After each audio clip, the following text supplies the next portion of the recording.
Guillermo, the floor is yours.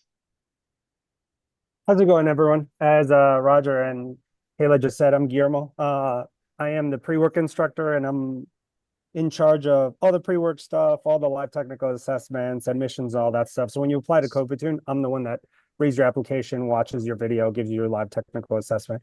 And I'm here for the reason that Roger and Kayla just said, to answer any questions you might have.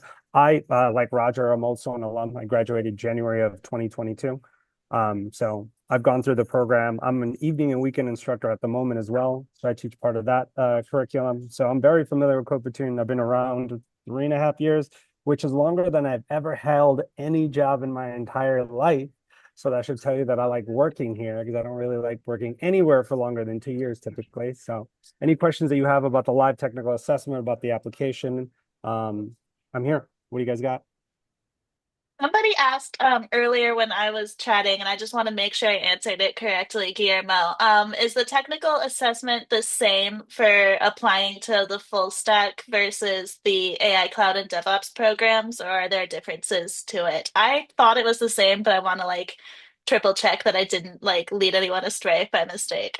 Yeah, it's exactly the same, except for one small difference. Your live technical, if you're going to the DevOps program, you have to do it in Python, where the normal program, you can do it in Python or JavaScript. But outside of that small difference, everything's the same. Gotcha. Thanks, Guillermo. I Would have you a say, oh, question. go ahead. No, you can go, Thomas. Quick question is, through your time reviewing these live coding assessments, etc., would you say there's one area versus another per se that you would recommend people focus on more, something you see people struggle with more so than the other concepts? The number one mistake made in the live technical assessments is you don't know how to use the IDE that you choose. You choose VS Code and you don't know how to use it. You pick PyCharm, you don't know how to use it. You pick Replit, you don't know how to use it. That's by far the number one mistake by a very large margin. So whatever IDE or text editor you choose to use, you have to know how to use it. I've had people use Notebook plus plus, I believe, and they can't run any code. Right? We gave you the opportunity to choose anything you want. You choose something you don't know how to use. By far the number one mistake. I always recommend Replit because it's really, really easy. However, if you're comfortable with VS Code, use that because that's what we're going to use in the immersive program. So that's by far the number one mistake. The things covered in the live technical assessment, if they haven't already covered them, I'll cover them here. We always assess the same four things. First one is loops. Make sure you know how to use loops. Variable assignment and reassignment, know how to assign a variable and then reassign it, then manipulate strings and arrays. And then the last thing, key value pairs and dictionaries. You can do everything in programming with those four fundamentals. That's the reason why we test them. You don't have to be perfect, but you have to kind of know what you're doing. More or less, we're just vetting that you didn't just use an AI coding assistant to do your technicals and you are interested in programming and you are going to work hard and try to make this a career. Because I think all the day in the life of software engineering videos kind of like, I don't know, misconstrue what software engineering is. People always talk about the free food and the high salaries, and all that is true, but no one ever talks about the transition from a non-technical background to a technical background, which is very, very challenging. Right, you go through the boot camp, you struggle to get a job, finally you get a job, and no one ever talks about that first year and a half, the first 2 years, that first 3 years. I could pull up like my Slack and I had a conversation with Charles, who used to be an instructor here. He used to teach when Roger's teaching, Charles Kubiak. He was asking how I was doing. I was like, dude, I'm finally doing good. 3+ years in this. I finally have my feet under me. I feel capable now. And he's like, oh, that's crazy. I'm 6 years in and I still feel like an idiot. That first 1 to 2 years in that job, it's a punch in the face, man. It's really hard. So really just give it your very best. And the other piece of advice that I can give you for that, another mistake that I see outside of the text editor, is people just not believing that they can do it. I see it all the time. Like when I'm giving the live technical, people kind of doubt their abilities or they doubt that they can do it. If you don't believe you can do it, then you can't. If you believe you can do it, then you magically somehow can. So those are two biggest mistakes that I see: not knowing how to use your text editor and then believing you can actually do it. You tell kids to believe in yourself all the time, but no one ever. I think when you grow up, you grow out of it or something.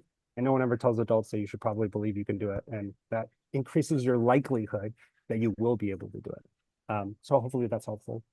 Yeah, that's real helpful. I'm sorry, I barely missed it. What was the IDE that you said you guys use in the actual classes? We use VS Code, is very common. Oh, okay, gotcha. It's very common not only for software engineering boot camps in tech, but just like pretty much all major companies, almost everyone uses VS Code, unless you're strictly like going to use IntelliJ because you're a heavy Java dev or you're using PyCharm for some specific reason. But probably the goat of all of them and the most versatile, I would say, VS Code. So it's a good one to learn, which is what we use.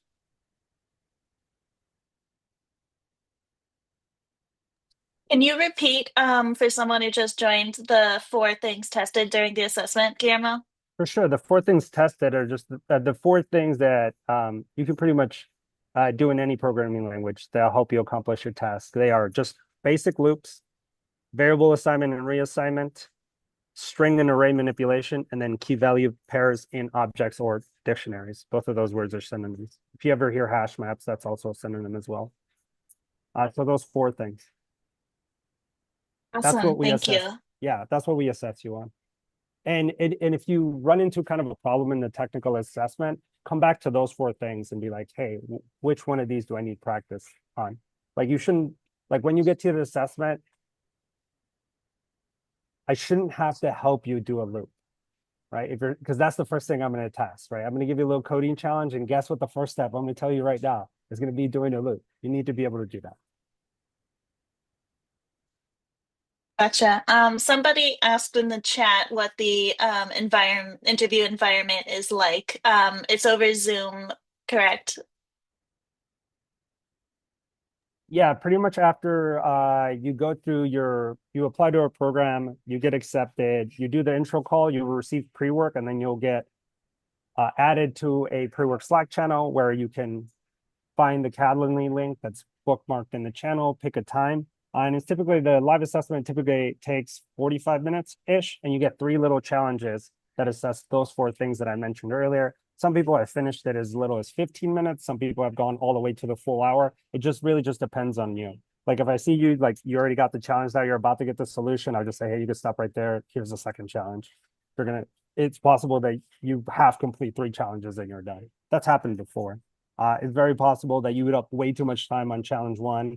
I have to pull that challenge from you, give you a second challenge, and kind of see you start from scratch. So that also happens. But the success rate's pretty high, I would say.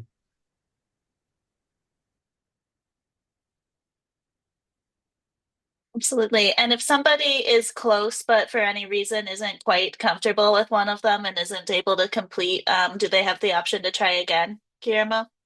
Yeah, so Code Platoon has a 1 retake policy. So if you don't pass the first time, you do get a retake. And the combination of like the 2 times you get to take it, again, the success rate is really high. But Code Platoon has a standing policy that we don't really reject anyone. We just won't accept you until you're ready. So there's people that have applied to the program, deferred, or haven't passed the technical assessment once or twice, come back to a later cohort. That has happened. It's rare, but it does happen.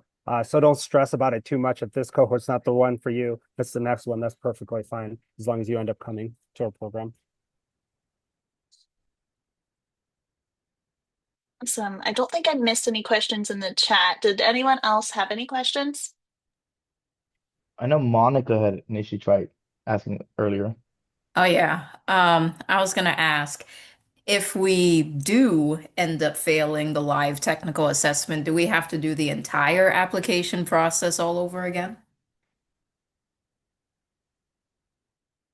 So after a second failed assessment, you're supposed to. But what I do a lot of the time was, hey, between me and you didn't fail a second time. I'm going to push your app. Come back, try it again. So in theory, by the book, you're supposed to, right? But a lot of the time, especially if you're close, I just kind of push your application. I probably shouldn't have said that, but that's what happens. It's on record It's too. recorded. It's on the record now forever. Code Platoon, as you have seen by these wonderful individuals, Kayla and Roger, is an incredibly welcoming environment. We want you to be successful, and everybody that works here really does love veterans and loves doing what they do. So I hope you feel that way too, and choose this program to come to. I know there's a lot of options.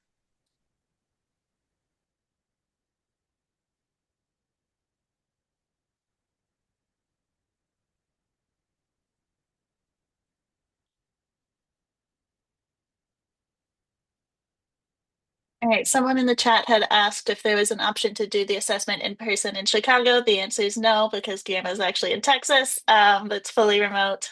So, I'm in Chicago though, if you ever want to say hi in person. But Guillermo will not be there. Any other questions, guys, about the assessment or Uh, your sh- application? sure, I got one real quick. It pretty much aligns with this. It's along the lines of the VS Code. Is there any like setup and walkthrough type of videos you'd recommend to become more familiar on a basic level with VS Code? I know we use it for our code space, but the actual VS Code might have different, layouts or, a different view that might confuse some people. And to add on top of that, like any extensions specifically? I'm gonna give you two guys that I really love. Um, Coding with Mosh, his videos, and the Traversy Media videos, I always recommend. They're highly recommended online, so I'm sure you've run into them before. So that's not going to tell you anything new. But as far as extensions, take away all auto completion and AI Copilot extensions off your VS Code. Right? Right now, they're doing new developers incredible harm because you don't know what's happening under the hood, and you're getting suggested these coding. Right? So right now is not the time to use coding agents sparingly, only as a learning tool, and it's not like a first go-to when you get stuck on something. Because we're noticing it in our applications. And this is not a secret. This is something I've been very vocal about. The applications that we have gotten in the last year are so much better than what we've gotten in the past. But the caliber of student that we've gotten in terms of preparedness is lower than it has ever been. That doesn't make any sense. Our application is better, but the quality of student is worse. ChatGPT, that's how. And you're not going to fool anyone. You're not going to fool anyone. When you get interviewed, you're going to be interviewed by some like mid-level or senior level engineer that's just checking a box for their promo doc that doesn't want to be there. And I have 3 liberal arts degrees. They're useless, right? And you can kind of BS your way through that. You can't BS yourself in this field. It's too big. It's too intractable. And I'm sure you've run into a situation where you try to find an answer on something and even ChatGPT was useless. That's how the whole field is. When you get to your job, all the problems you're going to face are going to be like problems on Stack Overflow, but they're not going to be one-to-one. And that's what makes it really, really difficult, right? Because you think, oh, that code is similar to this code. Maybe, even if it was identical, the dependencies that are involved, the versions that are involved, the environments that they're deployed in, right? All that is different. The security measures that are built in, depending on the environment. Is it on-prem? Is it on cloud? Does it have NACL? Does it not? Does it have security groups? Does it not? Does it have a CI/CD pipeline? Does it not? You know what I mean? All of that, you'll never find an environment in 2 different companies that's identical. That's impossible. There's too many variables. It's statistically impossible, I would say, right? So it's really important that you stay away from AI coding agents. And what's the one for the VS Code extension? GitHub Copilot or whatever it is. Yep. Yeah, stay away from that stuff right now. Make sure you understand everything kind of at its core level, and build from there. Coding agents are cool when you just like need to, create a fetch call to test an API or create a dummy front end for, the fix that you're doing on the back end. They're really good for that, but they're not very good for like new programmers that don't know what's going on and just have magical code appear. What were those videos again that you recommended? Anything by Traversy Media or Mosh. It's MOSH. Probably my favorite people on Tech with Tim I really like too. But again, all those guys are big tech YouTubers, so I'm sure you've heard of them before. I would just type one of their names in like VS Code or something. Or whatever it is you're trying to learn. Big fan of the free code camp stuff too. Thank I you. actually I thank free code camp building my software career. I spent thousands of hours on their platform, never paid anything.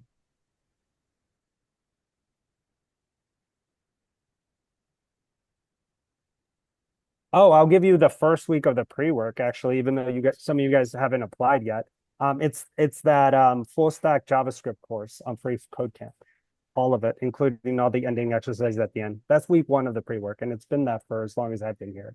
It's a really, really great class. If you get a chance to take it, run it twice. I've done that class a couple times because I know the first time running through this, it's kind of difficult and it's hard to understand.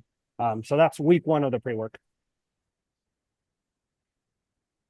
How does the pre-work align with the class that you teach after this, Roger, the foundations of programming or something like that?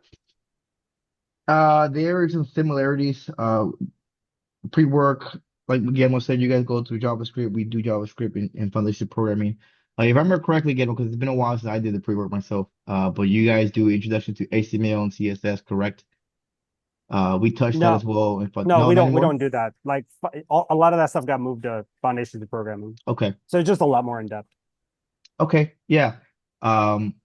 So yeah, now I can't really speak of it because I don't know exactly what's in pre-work. But Foundations of Programming is a great course. It really sets, as the name implies, gives you a solid foundation prior to starting the specifically the full stack immersive program.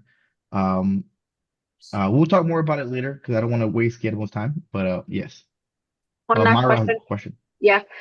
So for someone who, true story, this is the very first eye-opening thing into programming, would you recommend going to foundations first and then applying? You would have, Absolutely. But go ahead, yeah, Guillermo. you would have to apply before going to foundations of programming, though. You'd have to be an accepted student to go to foundations. Okay, thank you. But you could definitely do like like free code camp or one of those like other resources after this to like keep getting your feet wet. Okay, thank you. I appreciate that. And there's been people that have done intro to coding a couple times, right? To eventually come to a program manager. That's not unheard Yes. of. Dante here, Dante Handy is the second time I see him here in intro to coding. People come, they try to go through it, life happens, right? Birth of a child, death in the family, work, responsibilities, and they have to come back and just get a refresher, and that's okay.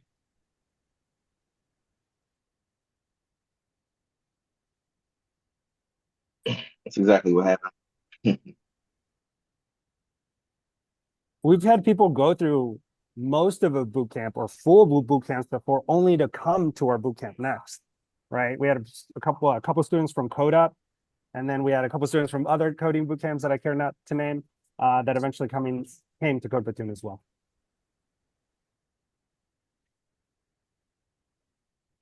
Awesome. I have to go, y'all, but have a good rest of your class. Good to see you as always, Guillermo. Thank you, Kayla. Bye, everyone. Any other questions, guys? I got a question. So when you're going through the applications and you're taking a look at just um w- just the qualifications of accepting people in, what are probably the top two things that you see would make a successful candidate? The one consistent theme that I see in people's application that always points to a good candidate is effort on the application. That always the number one indicator, right? And many of you guys went to college. And if you take all the data of people that go to college, the ACT and the ACT score is not actually very indicative of how well someone does in college, right? The number one indicator is high school GPA because that directly translates to effort. And that's what I see in the application.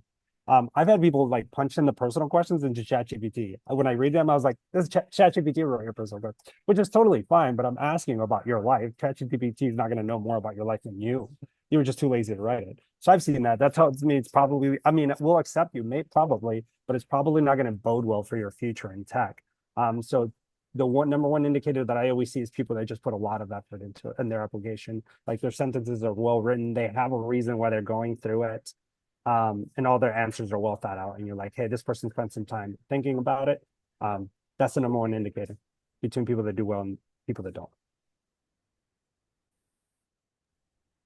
And then to go off of that, do you ever see on the applications where the effort is pretty good, but like the coding questions, it's kind of a little bit way too off? And what do you normally do with those type of applications where it looks like the effort's really good. They're answering really good, complete, like how you describe, but just the coding questions itself might be a bit off or whatever. How do you go about evaluating situations like that? We take them anyway. We take them on effort, and we always have positive intent here at Code Platoon. We believe that you can until you show us otherwise, right? In the and Roger can back this up in our instructional meetings or our Code Platoon staff meetings. Sometimes someone will mention, oh, they were not, denied admission or something like that, and I'm always quick to jump in and I say, we don't deny admission to anybody. They chose not to come, which is totally fine. You don't have to come to Code Platoon, right? But we don't deny anyone, right? If someone doesn't put in the work or decides this isn't for them, that's on them. But we don't reject anyone. We encourage them to come to our program. We defer them to a next cohort if need be, right? But they're always welcome here, right? That's why we never fully reject anyone. We just don't take you until you're absolutely ready to be successful, right? So typically, if they do well in all the questions and their coding is lacking, their coding will catch up, right? Someone that always tries hard, even though their coding skills are not quite there, will always get there. But someone that is lazy will never not be lazy. Oh, and here's another one. I get this question a lot. People sometimes worry because they come from like nursing or like a vehicle mechanic in the military or whatever. And I tell them none of that matters, right? Were you exceptional at being a vehicle mechanic? All right, you're going to be exceptional at this. Were you exceptional at being a nurse? Okay, you're going to be exceptional at this. The thing that translates is being exceptional, right? Like if I was the best car body painter in Chicago, I'd be the best software engineer, right? It's about the hard work. It's not necessarily what you're doing, right? And that hard work always translates, always. Okay, awesome. Yeah, because I've had to take some of the exercises and go into Chat GPT and even say straight up, explain each line like I'm a 5-year-old. And I'm like, I man, use that line a lot too. Explain yeah, it to me yeah. like I'm five. I've been using it a lot. So I'm like, man, so like I find myself as I go through the exercises, I'm like, man, 90% of these exercises I had to ask Chat GPT, explain this, this, this, and this. And I guess what I try to come out of my intent now behind it is really like understand each symbol as much as possible instead of trying to do this on my own completely. And then I'll probably go through these exercises over and over until I can do them on my own. Yeah, next time it'll only be 80%. And the time after that, maybe only 70, then 60, then 40, then you know it. I got Cool. a question for you, Guillermo. Let's say I'm taking the live technical assessment, and I have a solid idea of what I'm doing, but I get to a point that I might just forget the syntax for how to write it. I have an idea of what I'm doing, but I'm stuck. I can't for the life of me remember how do I type this out. There's the awkward silence, 3 or 4 minutes, and I I just will don't know I, what's I going will on. leave them hanging. I typically help you out. As long as you know where you're trying to get it at, I'll give you the next line. Because it tells me that conceptually you know what you're trying to do. Right. But there's people that are just completely lost, and I'll say, well, do a loop, and then they won't be able to kind of put together the loop necessarily. It'll be like, okay, you're missing the ending, or you're missing, the step or whatever it is. And they're like, oh yeah, that's right. And then they type it out. That tells me that they know enough, they're going to be fine. Right. So I'm not going to leave you hanging in the live technical assessment. You can't use outside resources, but I will be your resource. I try to help you get there. Ultimately, it's just a validation, right? That you know what coding is, you've put effort into this, and you're going to put effort into our program once we let you in. That's all it is. We don't expect you to be pros. And here I have a question for you on your opinion or something. Um, do you think I can be successful if I just, show up to class, I sit here and I watch the instruction, but I'm not coding behind the screen, or I'm not trying them out, or I'm not completing the exercise as I should be. But I watch all the lessons, right? I watch all the recordings if I do miss it. Is there a chance of me being successful? And how high is that chance? Can I really do this if I'm only watching these videos? I don't think so. I think a lot of that stuff needs to be individually done. And that's kind of the part of the reason when I teach evening and weekend, a lot of this stuff calls for group work. And I'm going to be honest, I don't really do a lot of the group work. I do a lot of individual work because that tells me that you understand it, right? You might not be able to get all the way there, but understanding 40% of it is way better than understanding 10% of it and working in a group, right? So you really need to put in the effort, outside of class time and really get good at kind of the fundamentals of programming. And eventually people don't think they're going to remember things, but they do. Even they might forget the syntax, they won't remember, they won't forget the concept of how it's supposed to work. Okay, I don't really remember how to do a loop in Java, right? But I know the concept of a loop, right? I know it has a starting point, I know it has an ending point, I know it has a step, you know, I know that every single time it's going to be an iteration, right? I know I can index off the elements of the string or the list or the dictionary, right? Conceptually, I know all of that, even though I may have forgotten the syntax. The syntax is the easiest thing to learn once you understand the concepts, and that's what you need to be practicing. That's why watching the videos, like, it's not going to do as much as you're actually practicing on your own.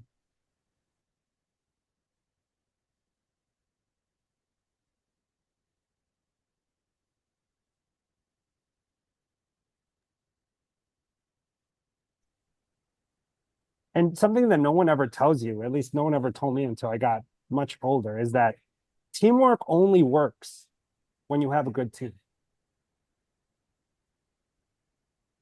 Right? I'm sure many people here are on teams and some of them have been not good.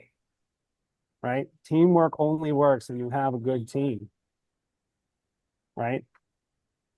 Absolutely.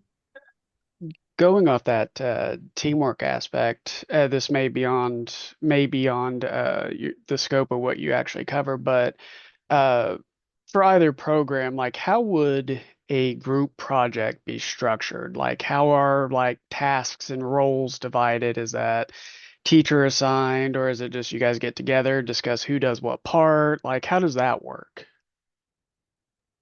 Typically, people pitch ideas for the project. Whichever project gets the most votes, even if it wasn't yours, right, gets selected. Let's say there's 12 people in the class. The top 3 ideas float to the top. They're voted on. Okay, we're doing these 3 projects. And then the teachers will assign 4 members to each of the 3 projects. It might have been the project that you voted for, but it might not be. And you're stuck with that. And that's totally fine for where you are in your career right now. Because the project ultimately doesn't matter. It's what you learn from it, right? It's like the certificate at the end of a boot camp. It doesn't really matter, right? But what you learn and are able to like kind of illustrate in your interviews, that matters a great deal. Totally, that makes sense. The additional to that was like, how's it structured? Like, is it using like class times and then like the students will break up into like different Slack groups, or is it like you guys meet on your own time kind of situation? Like, how's that work? All the above, exactly like that. You'll be split up. You'll get into your group. You decide how you want to work this. Are you going to break it up by front end, back end? Or is someone going to work on the infra on AWS? How do you want to break it up? And that's going to be all team dependent. Some teams have independent Slack channels. Actually, a lot of teams have independent Slack channels. Like I still remember my group project when I was there. It's called Food Bite. We had a Food Bite channel where we discuss who's doing what. You'll create your GitHub repo. You'll set rules for your GitHub repo, right? It has to your merge request has to be approved by one other person before it can be merged onto the main line. Um, that's typically very group dependent, but that's normally how it works. Who I'm leads still that?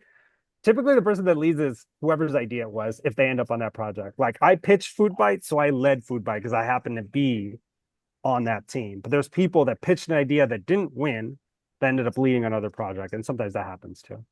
And typically, this early in your career, it typically falls to the most capable person in the team to lead. Normal. you're all going to be expected to meet the same criteria on your project anyways. So the subject or theme of your project might be a little bit different, but you all have like criteria to meet to ensure that you're using what was taught to you throughout the program. Yeah, and ultimately, you need to be thinking. You need to be forward thinking, right?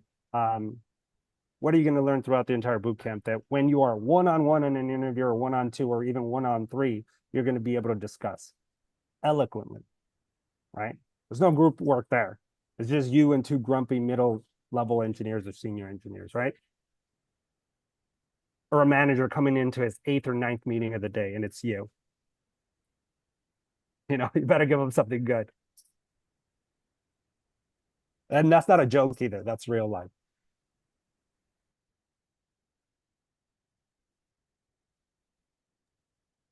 All right.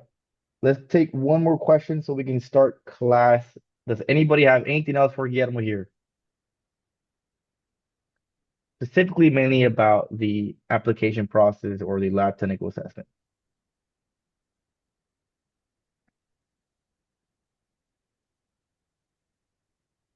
Awesome. Well, thank you, Guillermo. I really appreciate you taking the time to come talk to these soon-to-be co-platoon students. Appreciate your time. Thank you, Roger. Thank you, everyone. Look forward to seeing your applications. All right, have a good day, Guillermo. Nice seeing you, bro.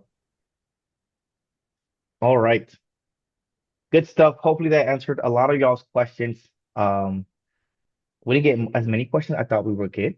But that is the instructor who will be administering every single one of y'all's live technical assessment. He takes care of it all. Um, he does it uh, on his own time. He is working with Amazon. So, he's doing pretty good for himself. Um, but he is, as you mentioned, a previous Co-Platoon alumni. And just to kind of add on to some of the stuff that he mentioned, right? I know he brought up VS Code. Code Spaces quite literally uses VS Code as their template for for coding. So everything you've been doing has been technically VS Code, right? Because it makes like a copy of it onto your browser, and that's what you're using. So um, whatever you guys decide to use on live technical assessment, as long as you're comfortable with it, that's fine. More than likely, because you're going to be given an extract, he'll probably like either tell it to you verbally, or he might give you like a copy and paste in the chat, and you paste it on your file. You're gonna want to set up like an empty Python file that you can run your code in. Um, Not Jupyter notebooks. Do not use Jupyter notebooks. But you can, whatever you guys will end up going with, just make sure you're comfortable with it and you're not gonna have issues. Um, Another question that wasn't asked, but I'm pretty sure I've answered it for you guys before is, what if I feel more comfortable with JavaScript? Can I do the live technical assessment in JavaScript, even though I've been going through intro coding and learning Python? I still feel more confident with JavaScript, and that is okay as long as you are not part of the DevOps, or you're not planning for the DevOps one. Um, is there any other question? Oh, FOP, right? He brought up foundations of programming. As he mentioned, foundations of programming you're only eligible to take it if you have been accepted into either one of our programs, whether it's the full-time, evening, weekend, the DevOps, whatever program you got accepted into. Once you're enrolled in one of our cohorts, you will be offered the opportunity to take part in foundations of programming, which is an optional course. Foundations of Programming runs each month prior to every full stack immersive program. And I say that because sometimes the DevOps program and the immersive program or evening weekend program don't start around the same time. There might be like a month gap. Um, so if you are in one of those other programs, but you still want to do the FOP one, you still can. But just be aware that it won't start immediately before your program, unlike those who are in the full stack immersive program. Foundation programming was built to give our students a much more concrete baseline of knowledge before specifically the immersive program. Um, it also applies for the other programs. The immersive one was just it's a pretty heavy program, hence saying immersive. Our biggest gate when you enter the program is the first assessment that you're administered, which is administered 2 weeks into the program. It revolves around object-oriented programming, which is pretty heavy if you just started coding. I know a lot of you guys don't know what that is, and that's okay. But they actually just finished the current full stack immersive cohort that's going on now. They're currently on week 3.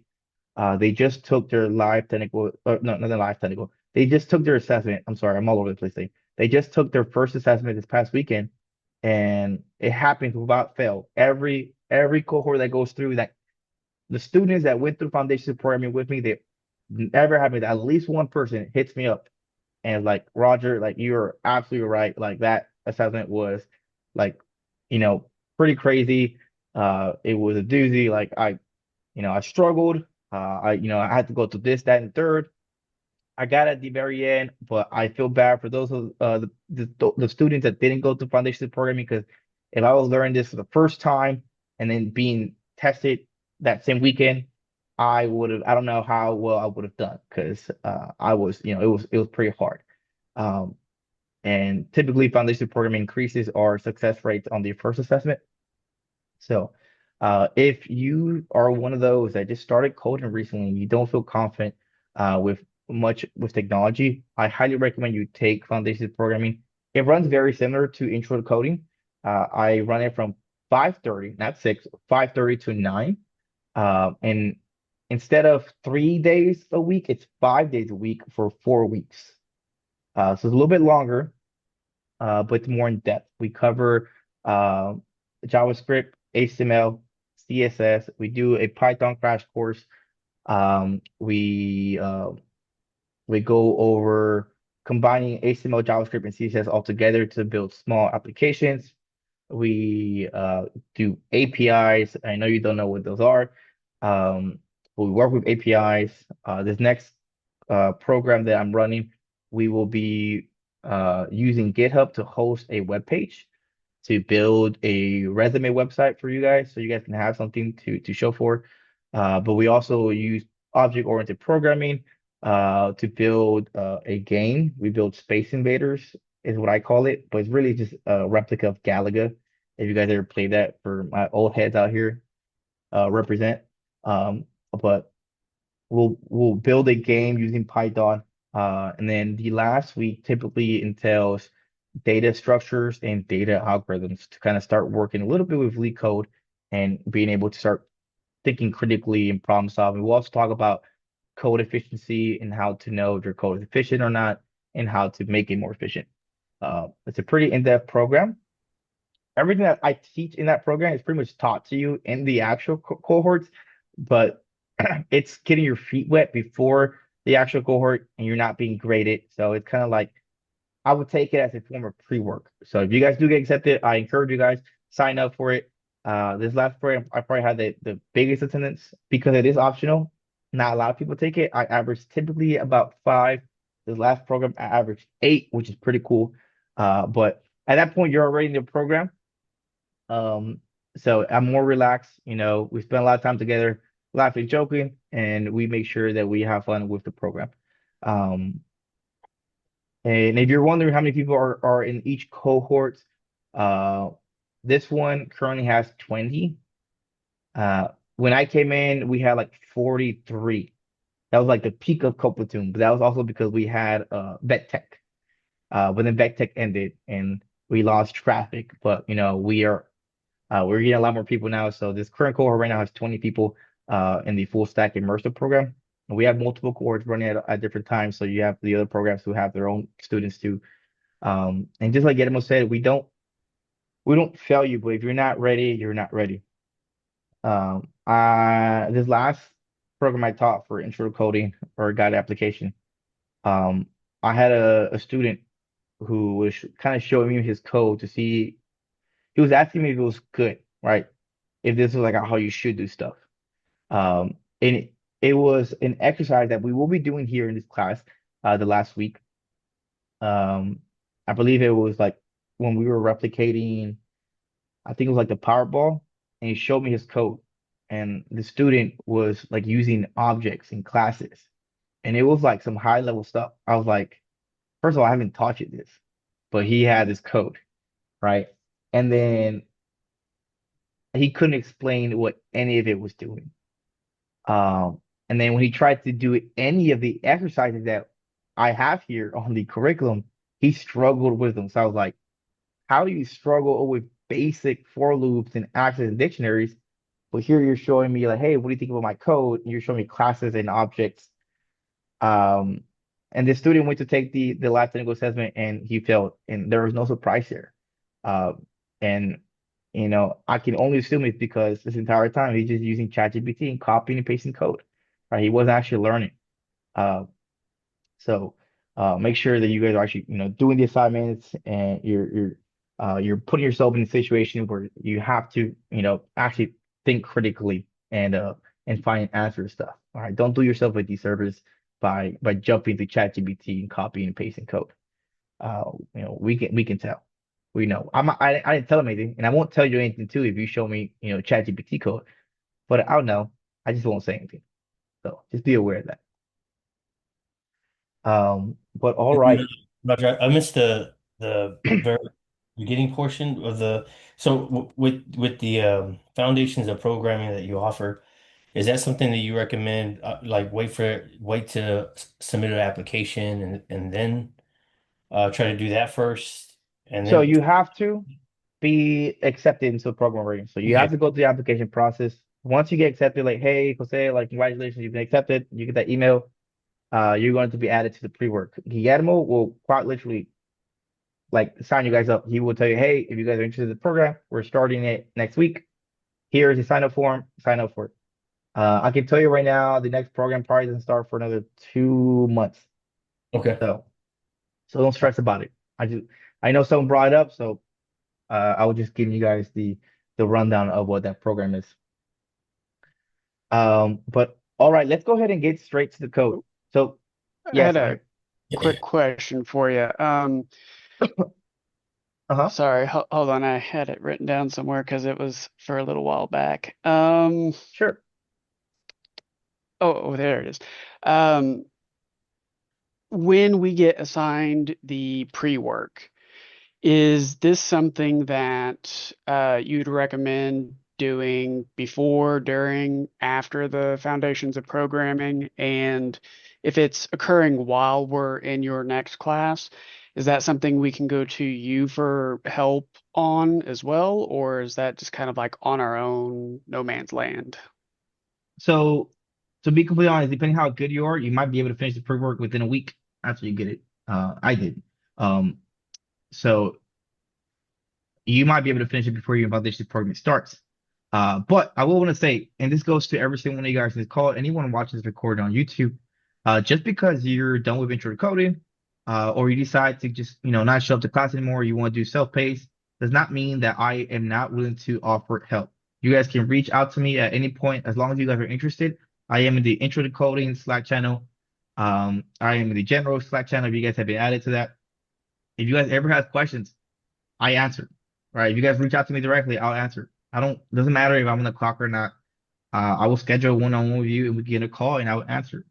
Father's Day, I got people hitting me up asking questions and I answered. I was a little busy, but it's okay. I'll still make time for you guys. If you guys don't show up to this course anymore, that's fine too. Right? After you guys get accepted and you're still, you're waiting till the course starts and you need help on something, I'll answer.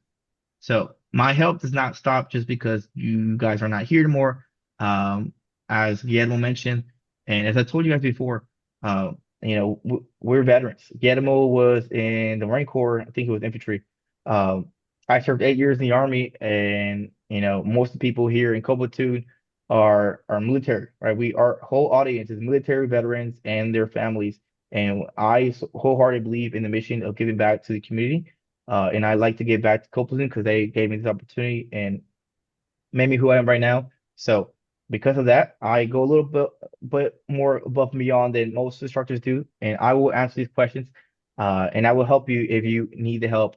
All you have to do is ask. All you have to do is reach out. I can't help you if you don't ask. All right, closed mouths don't get fed. So make sure if you have any questions, all right, if you need some help, you guys can always ask me, and I will always help you. It doesn't matter the time or date. If I'm asleep at 2 a.m., I'm not answering at that time, but I will answer in the morning. I promise you.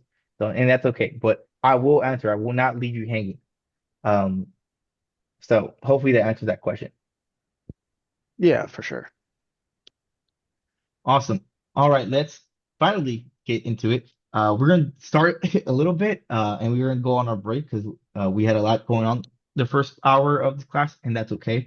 Hopefully that gave you guys a little bit of a reassurance about what to expect with the programs, the live technical assessment. I know some people might feel like a little scared, like, oh no, like they're gonna be rough on us. We're not gonna be rough on you. If you just don't know, right? If you don't know the information, like there's nothing we can do, but we're also not gonna try to fail you. Um, so don't be afraid of the live technical assessment. Guillermo wants you guys to pass. And he feels like you're not ready. He's actually doing you a favor, right? These programs are a lot.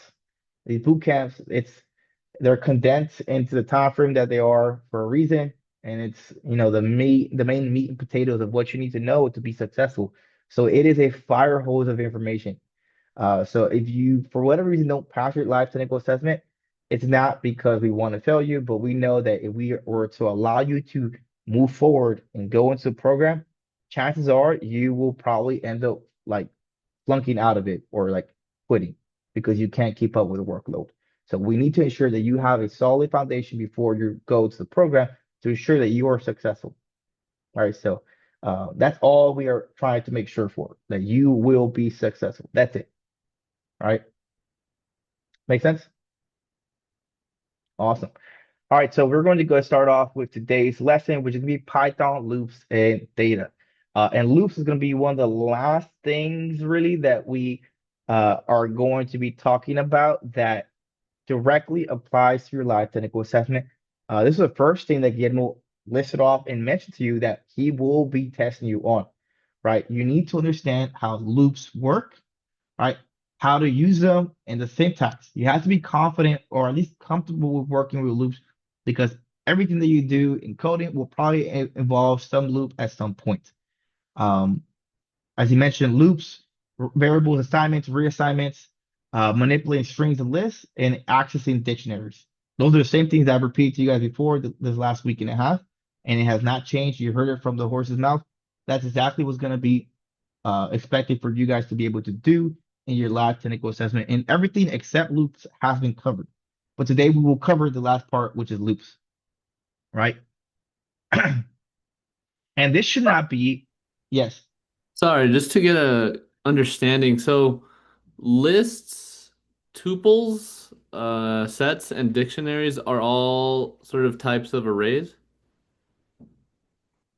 No, not arrays. Uh, iterables. Okay, Iterables is the term to use. Um, these are data structures that hold multiple different values, which you can keyword iterate through. So you can grab one at a time and look at them, right? got Uh, it. that's why we use the term iterables. Arrays means something else completely different, which is Okay, why I warn you with using that terminology. It's really they're called iterables to put them in one category, right? These are data structures that you can iterate through. Iterate mean you can loop through them one at a time. That's what I mean when I say iterable. It's a data structure with multiple values that you can loop through. Strings are iterables too. Although they're got not a data structure, they are an iteration of characters. So that's the only weird one there. It's not really a data structure, but it's still an iterable because it's a sequence of characters that you can loop through. And you're going to it. see that today. Okay, thank you. No problem. All right, so loops. The power of computation is the ability to do a lot of action very quickly, right? And you've seen it already. I've shown you snippets, right? I've done some coding examples. You guys have asked questions, and I've shown you this concept before. You probably didn't understand it at that moment, but today we're going to be covering it, right? What if there's something that you want to do multiple times, right? Or you want to go through multiple different iterations of something, right? There has to be a way of doing that. And that method is going to be loops, right? Loops in general, because there's different types of loops, and we'll talk about them. Looping, right, allows you to iterate through a data structure, right? Through a collection of data points, right? Now, the way that we use loops are, vary. The first one we're going to talk about is going to be the very basic one, which is what we call a for loop, right? The basic for loop will have the structure that you see here in my screen. It's going to start with the keyword for, right?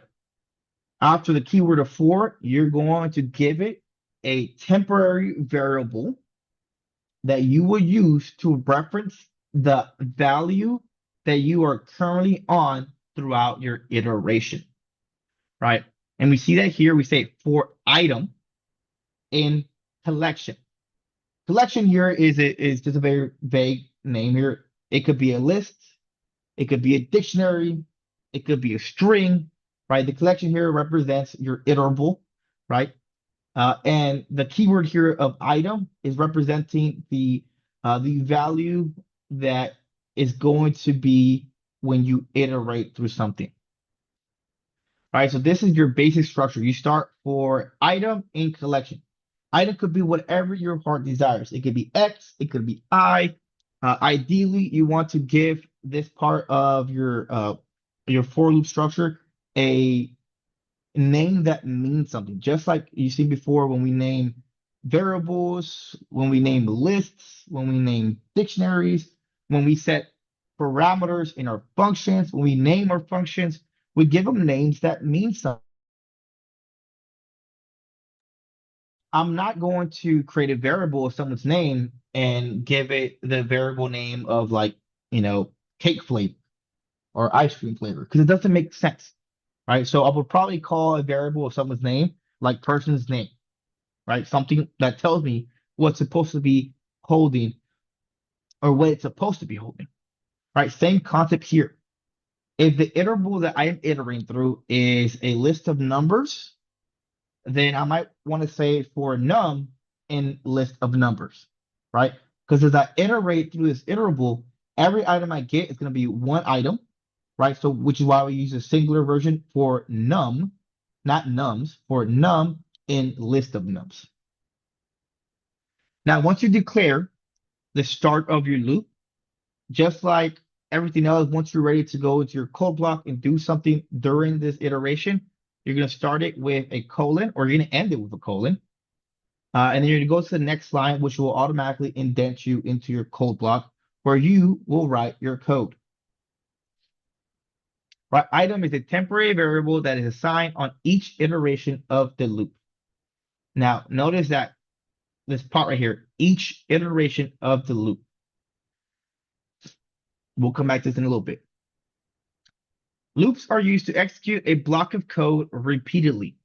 So when you start your for loop, whatever is inside that code block after that colon is going to be repeated every single time you grab a new item. Right? Every single time you iterate through a list of numbers, every time you iterate through a character in a string, if you iterate through keys in a dictionary, every single iteration is going to go into that code block and repeat that line of code. Right? For I in X is quite literally saying for item in collection. It's just using a more abstract naming convention, right? Which is once again another way of saying it for element in iterable. Do I have any questions on the syntax of how we declare a for loop, the structure of the declaration, or the code block?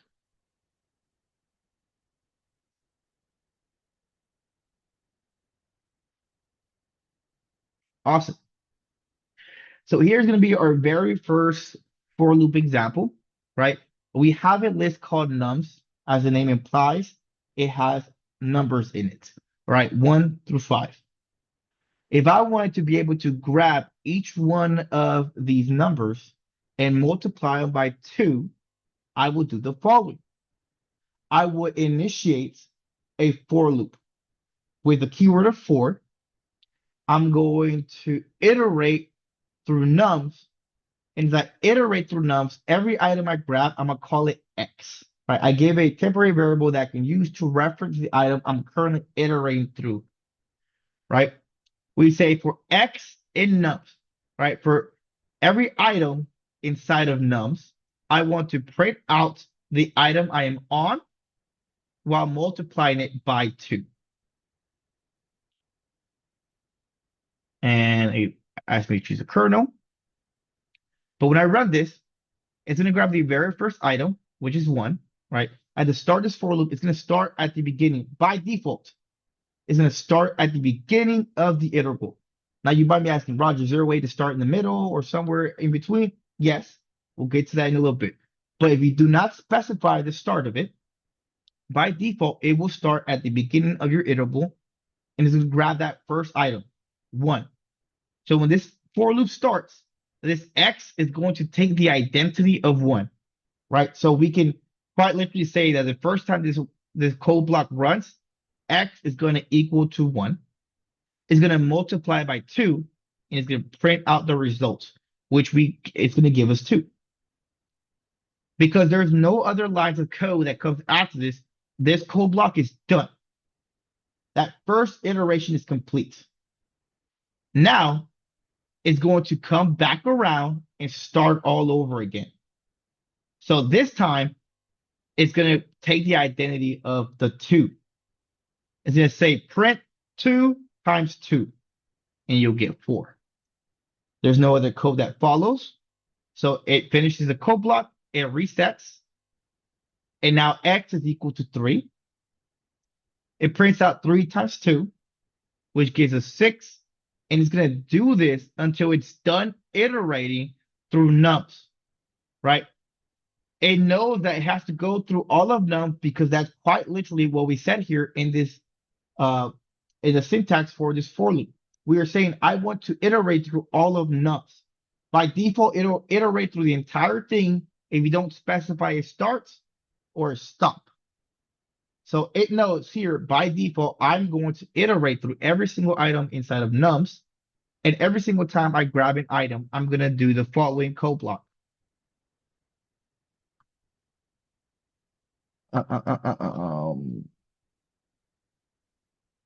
Excuse me. Right? Let's go here. Nums is equal to 1, 2, 3, 4, 5.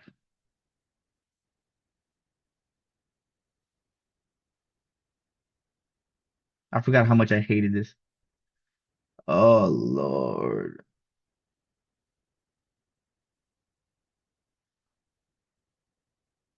For num and nums, right?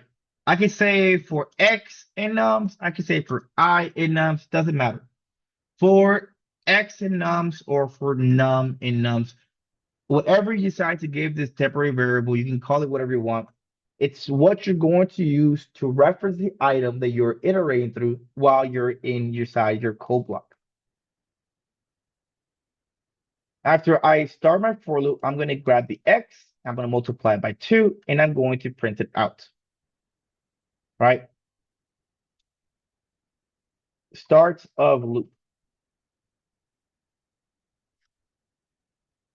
When this starts, when it gets to this line here, what's going to happen is x is going to equal, actually, let's do this.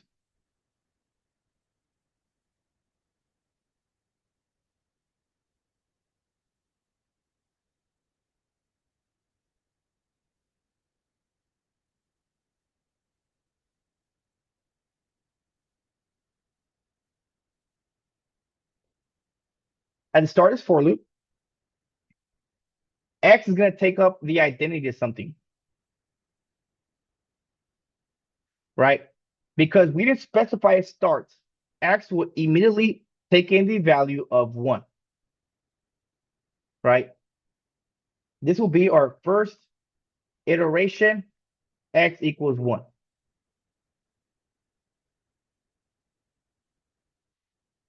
It's going to grab that x, it's going to multiply by 2, and then in our output, we're going to see 2. Because no other code follows, this for loop completes its first iteration. All right, so this is done. After that's completed, x will then move on to the next value, because what's going to happen here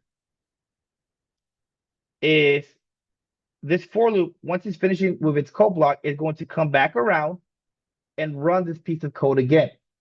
This time, it's going to increase the value of x by 1. So x is going to be equal to 2. Our second iteration,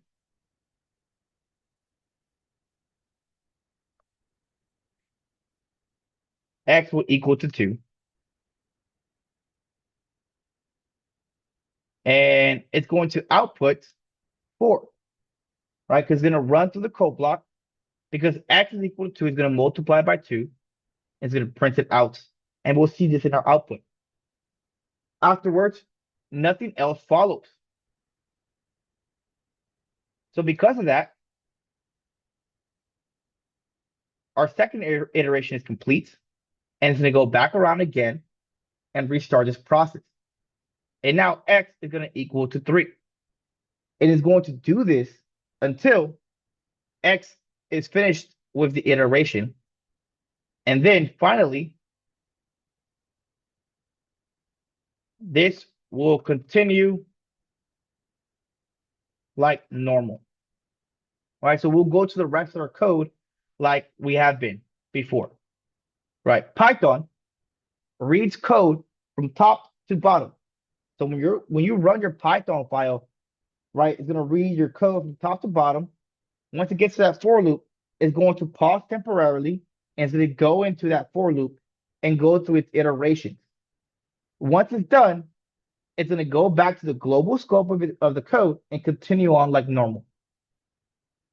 So, if any questions on how for loops work? Real quick, Roger, is there a way to designate how many iterations it will go through, or will it just go through until it stops for however many items it finds in nums? Yes. Like say you only want it to go through 3. Yes, sir. You are able to give it a start and a stop, and we'll be discussing that in a little bit. Okay. Absolutely. All right. Time is 7:05.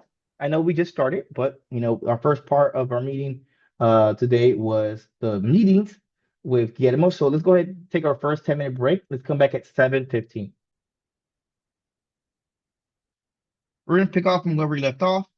We were talking about using for loops to iterate through an iterable, right? So we were able to go through this list of nums, and after each iteration, we printed out the result of x multiplied by 2. So what if we wanted to create a new list with the converted result of x? Because what are we doing here? Are we changing the values inside of nums? Well, no. If I print out nums at the end of all this, we see that nums is still the same. All we did was iterate through it. We got the current value of what was inside of nums, and we printed out what x multiplied by 2 would be. But we didn't mutate what x is as we iterate through. We didn't change the list. So how do we create another version of a list that can actually be the multiplied version of x? Well, typically what we like to do is we would prefer to make a different list because you don't want to, typically you don't usually mutate the original list. You might want to have like a different version of what it is.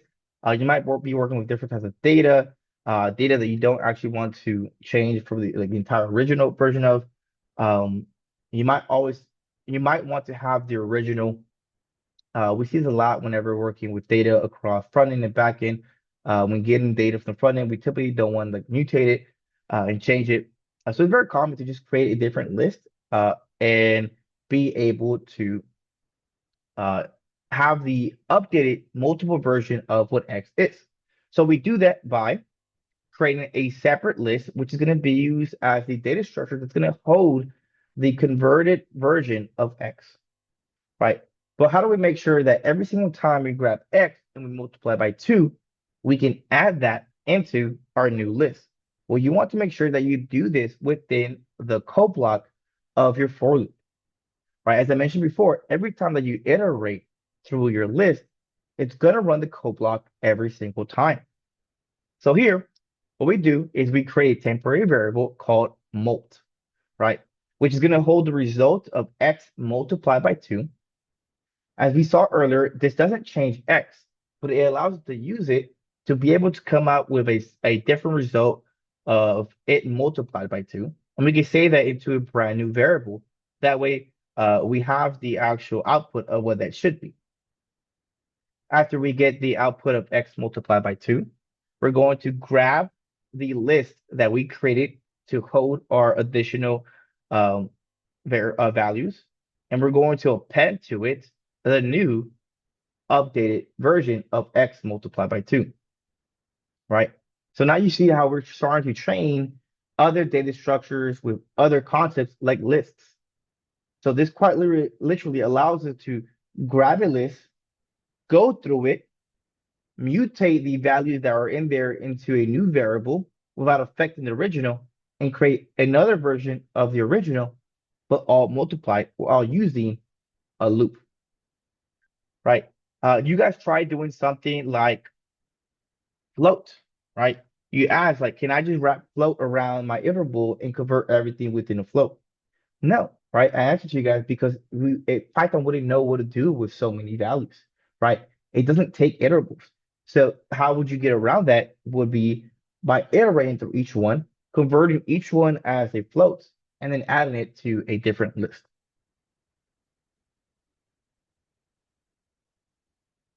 So when I run this, it's going to give me nums, the original, and the new nums. And we see here that the nums list is still the same. Nothing's changed, but we're able to create new values for nums, which is the output of the original multiplied by 2. So the part that my brain is trying to accept is how it is, how just typing it out underneath is making the new list. You know what I mean? Like, What do you so mean? on, for example, with the nums, right? Nums, you said it equals and you give it what it equals. But when it comes to converting or creating the new list, the mult nums, you didn't say it equals it. You just said you're just appending it or Right. like attaching it to, right? That's what append is. This goes back to the concept of lists, right? This was covered on day 3 of last week, where how do we add new items to a list? How do we delete items from a list? Creating new lists, right? Which is why it's very important to understand different concepts for all these data structures, right? As we learned last week, when we want to add something new to a list, we use the keyword append to add it to it, right? And we can go back briefly. If we go to ordered data structures, I can see list operations and list methods. List. So we talked about creating lists, and then we also talked about slicing through the list or accessing it. And we talked about list methods, dot append, add an item to the end of the list. This was a method that was covered last week. Right. You So remember this, Myra? in this case, it's not necessarily one thing that we're adding. We're adding a whole, we're just saying basically whatever came back, we're making that new list the The one new that is list, most, you know what I'm saying? the new list has already been created, right? When this code runs, we see here that we create a list with nums Right. that has numbers.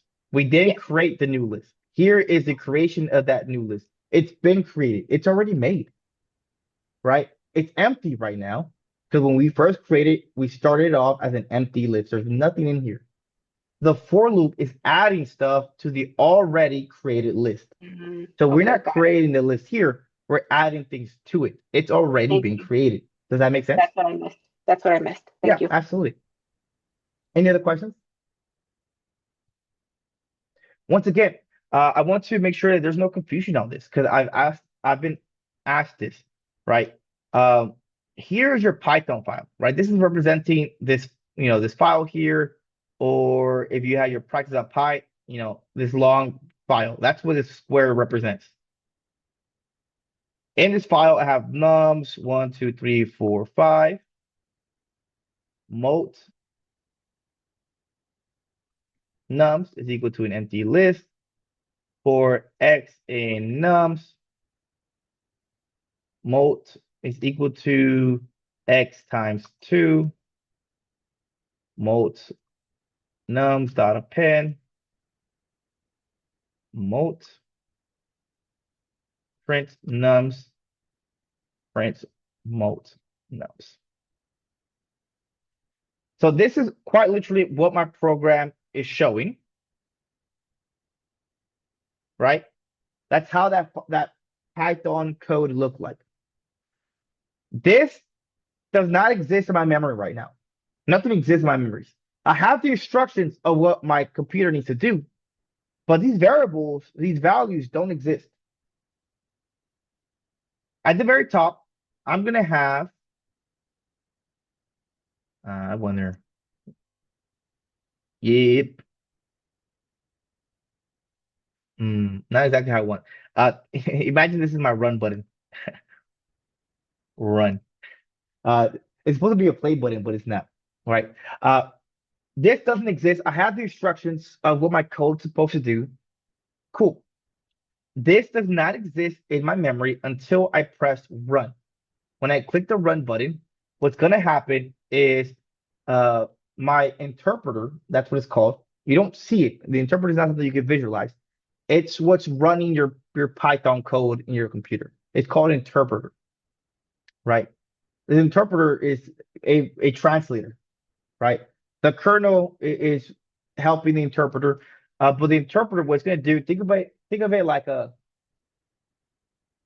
machine. It's going to take your code, it's going to run it through it, it's going to read it like, okay, this is what you want me to do. All right, let me go ahead and do it. Your interpreter is going to read from top to bottom your code, line by line, right? One line at a time. It's going to read this one, and then this one, and then it goes here, and then it's going to do some for looping.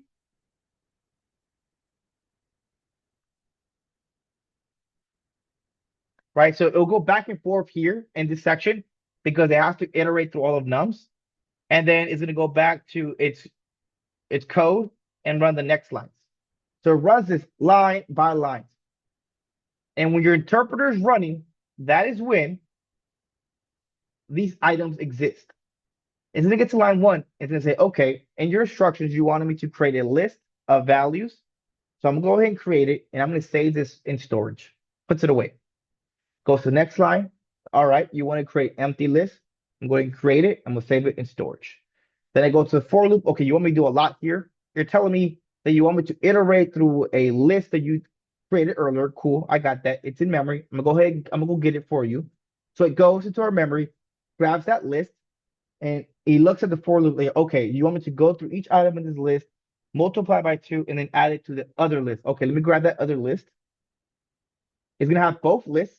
It's gonna multiply one item from one list and add it to the other one. It's gonna do that over and over again, back and forth, right? Changing these items in memory. Once it's done with that, like, all right, you can go ahead and put these back in memory. I don't need them anymore. I'm gonna go ahead and continue with your instructions. And I'm gonna go ahead and display nums and multi-nums because you said that you want to print it out. Once this code is done running, all right, cool. I did everything you asked me to. We don't need nothing. We don't need this stuff anymore. I'm gonna go ahead. I'm gonna erase it from your memory. I'm gonna go ahead and grab all this stuff. I'm gonna send it to the trash collection. And then your computer, it does this automatically, actually very frequently. You don't have to manually do this. Your computer is going to grab all the stuff that's in trash collection and it's gonna delete it. Right? Once your Python file is done running, it quite literally grabs everything and puts it in the recycle bin. And then your computer is gonna delete it.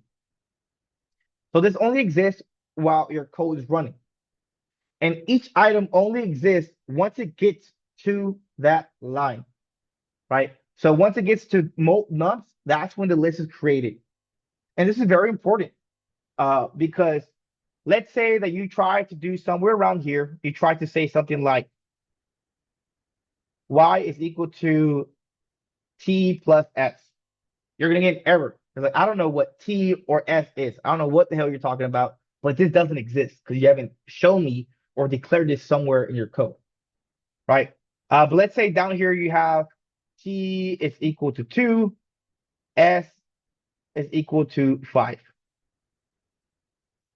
Even though you declare it later in your code, because the way that your interpreter works, it reads from top to bottom, it won't be able to do the addition of t plus s. Oh, this is x, my bad. It won't be able to do this addition because these don't exist yet. Although they're in your code, you declared it because the interpreter goes line by line from top to bottom. once it gets here, these haven't happened yet. Think of it as a timeline, you know? Uh, so, your parents can't, reference you if you haven't been concepted yet. So, how do I know what the name of my son is if I don't even haven't even gone to that part in my timeline where I've had my son and named him and lived my life with him.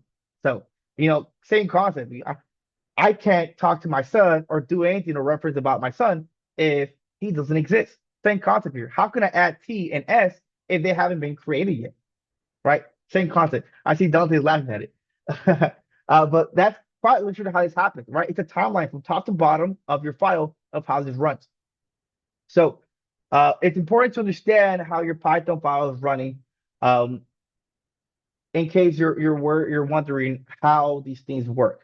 Because I was asked a question about Jupyter notebooks, right? Where they have one code cell where they ran some code, and then they had another code cell where they changed the code later on. I think it was an English dictionary was the question. English, French dictionary, if you guys recall that lesson. And then we changed one of the values of hello to a list of bonjour and something else. Right. The question was like, if I close my VS Code, I come back to it, do I have to run this code again? Well, technically, yes. Jupyter Notebooks is a little bit weird. It's not a straight Python file. It works with cell blocks. So just like our Python file has to be read from line by line, Jupyter Notebooks has to read cell block per cell block. So if you come back later on to Jupyter Notebooks and you try to run the last cell block and it's using something from a previous cell block that hasn't been run yet, you're going to get an error. You have to make sure you run the previous cell blocks before you run the next one manually. Because unlike Python, that's going to run your entire file from top to bottom on its own, Jupyter Notebooks requires you to run each cell block one at a time. So it's important to know how your data flow works to know if something exists or it doesn't exist. But nums does exist once it gets to the for loop because we created it on that second line. Make sense, Myra? Awesome. I have a question on that before you move on. Sure. Is it just because it's Python best practices or what have you? But I just tested it on my test environment, and putting x times 2 in the argument for append does exactly the same thing.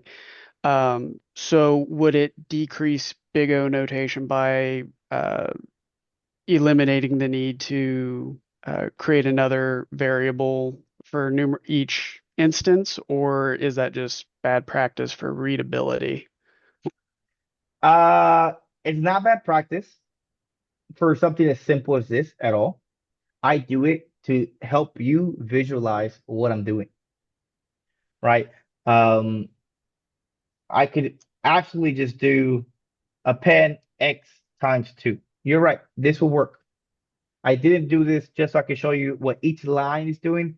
Here, I'm going to multiply x times 2. I save it to a variable, and then I pass that variable in here to append it in there. So there's no right or wrong answer, Thomas. Both work fine. It does not actually increase your time complexity. Time complexity stays the same.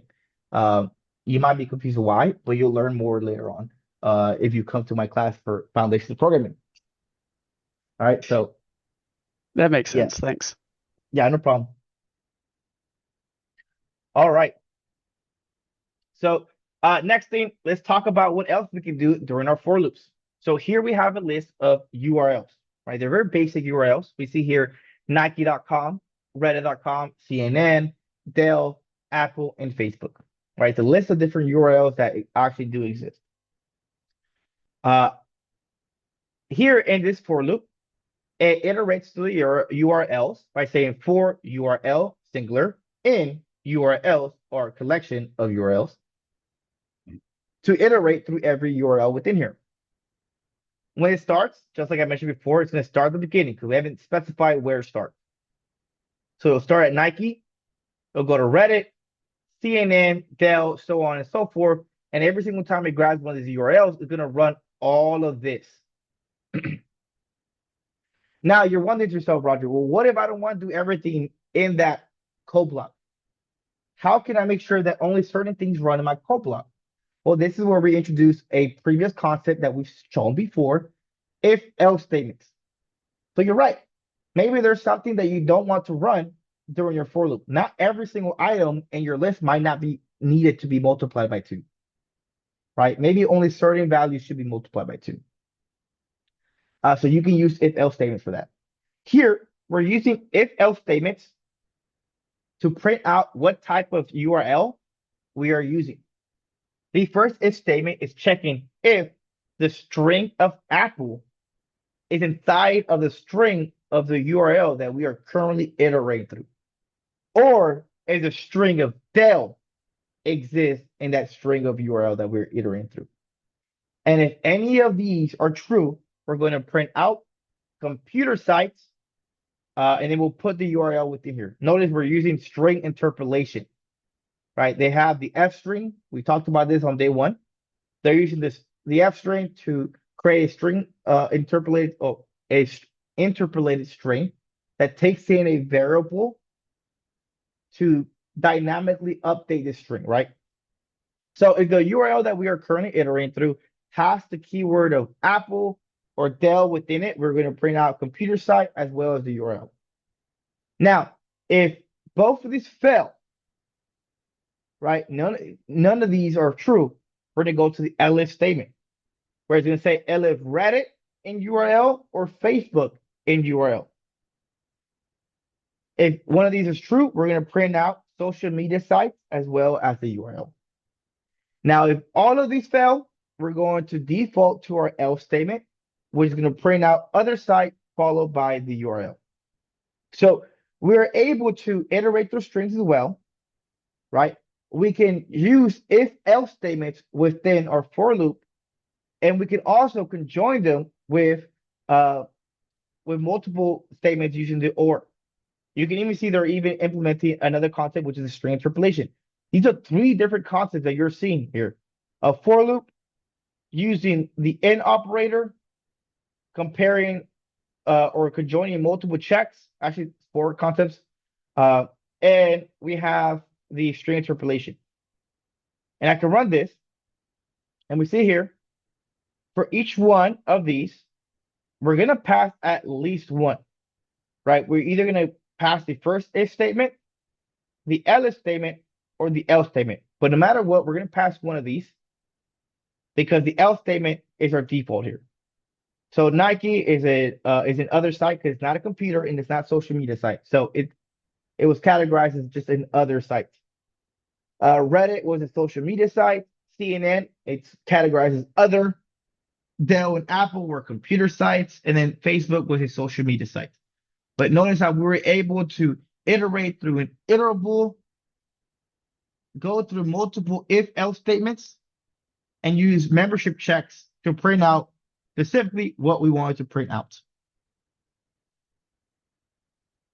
So, any questions about this code snippet here?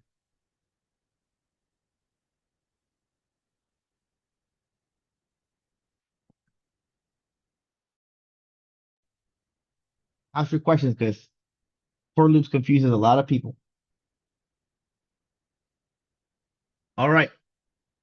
So the use case for this is if we are iterating through elements of a list or any iterable, it's suitable when you want to perform the same action for each item in the iterable. In this case, is using conditional logic to print each website URL and category of sites.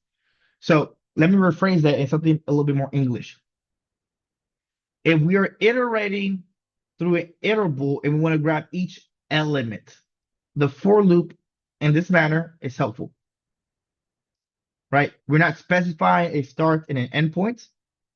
We're grabbing the whole element as a whole,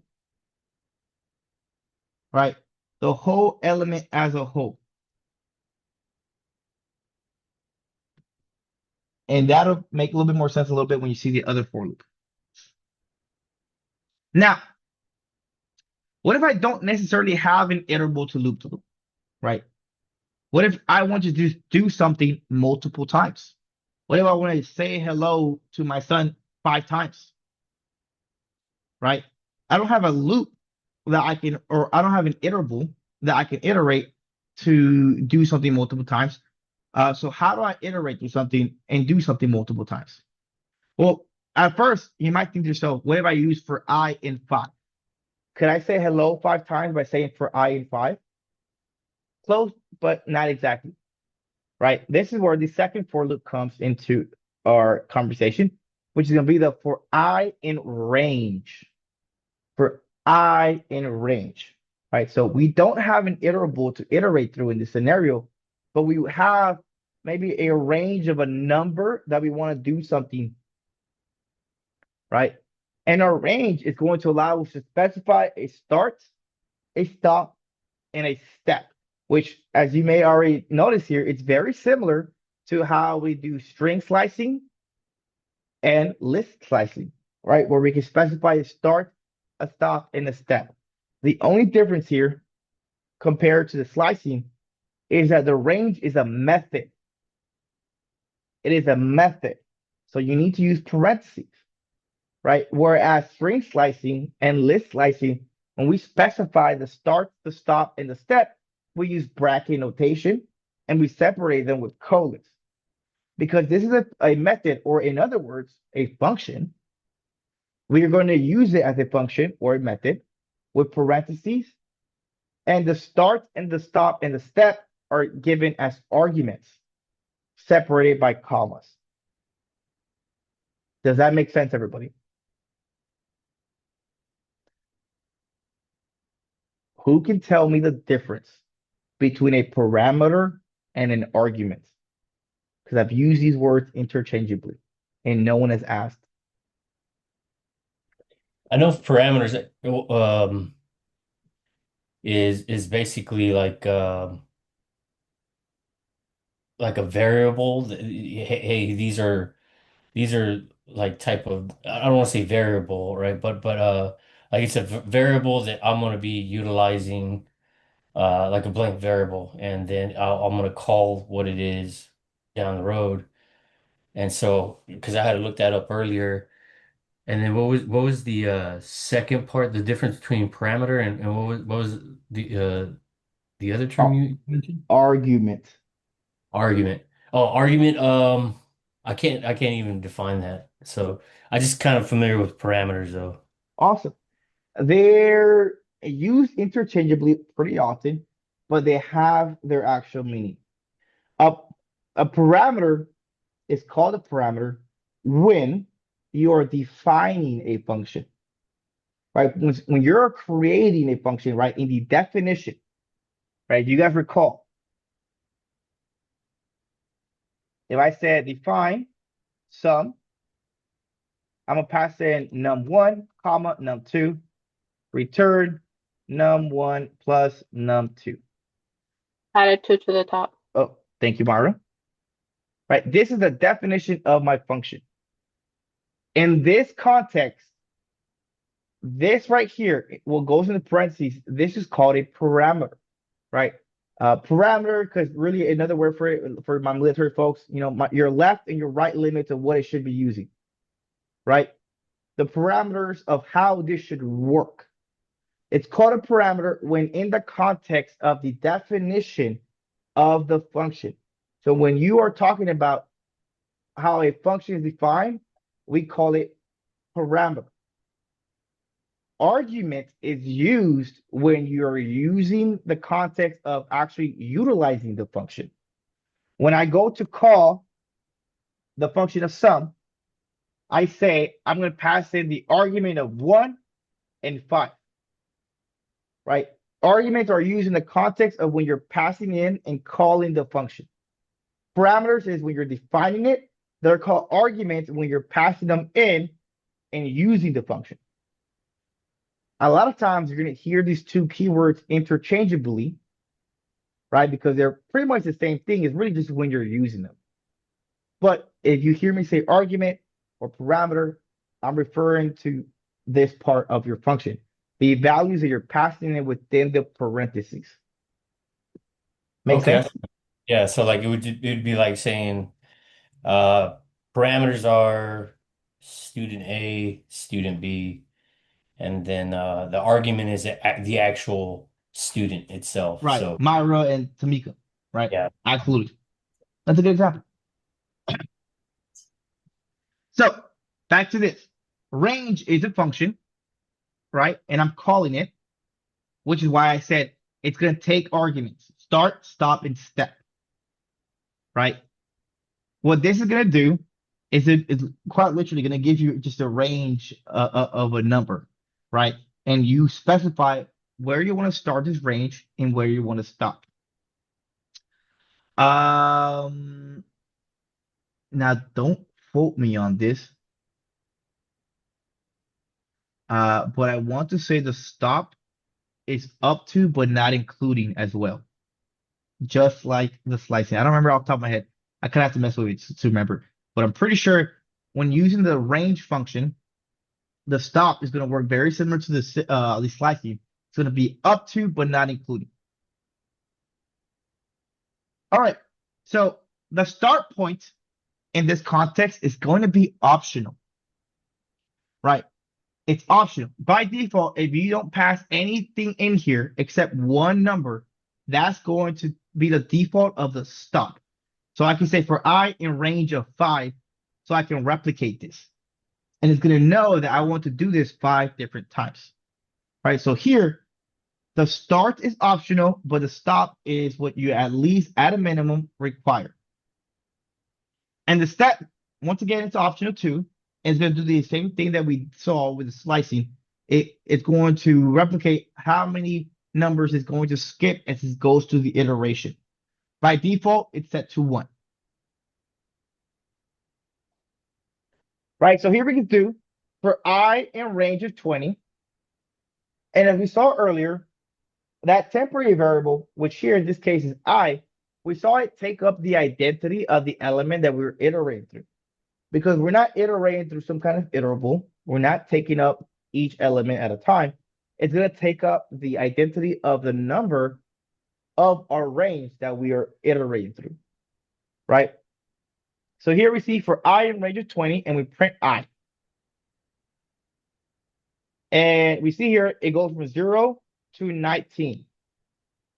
As you may notice, a 20, although we said I want to go to 20, it doesn't do the 20, right? So I was correct. It is up to, but not including. But what else do you notice here? It did print out 20. It started at 0. It started at 0, right? So if you want to do like a normal count up or count down, you need to make sure that you specify where you start and when you stop, right? So if you wanted to get that 1 in, you would have passed in that optional argument for start, and it will be 1, comma 20. And here I get 1 through 19. But as you see here, I want the 20 as well. So I'm going to say 1 through 21. And now I get 1 through 20. So you have to kind of do a little manipulating the range method because by default, it'll start 0. And the stop will be up to, but not including. So you have to do a little modification if you want to count like how you would conventionally in the real world, right? So 1 through 20. Now let's look at the step. By default, it's set to 1. But I'm going to go ahead and I'm going to override it and I'm going to pass in 2 as that third argument.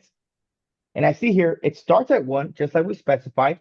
But when it goes to the next element, it skips over to the second one. And it prints out 3.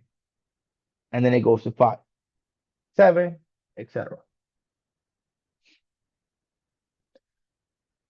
Do you have any questions on the for I in a range?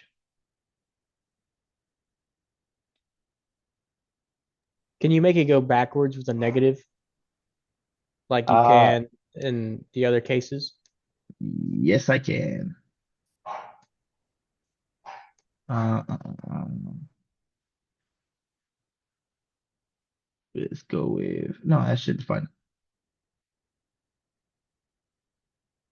What if I do start at 21, stop at 1? No, it's not. Will it? Yeah, it will. But here, because the start and the stop switch, I'm gonna have to mess with these a little bit. There we go. Any questions?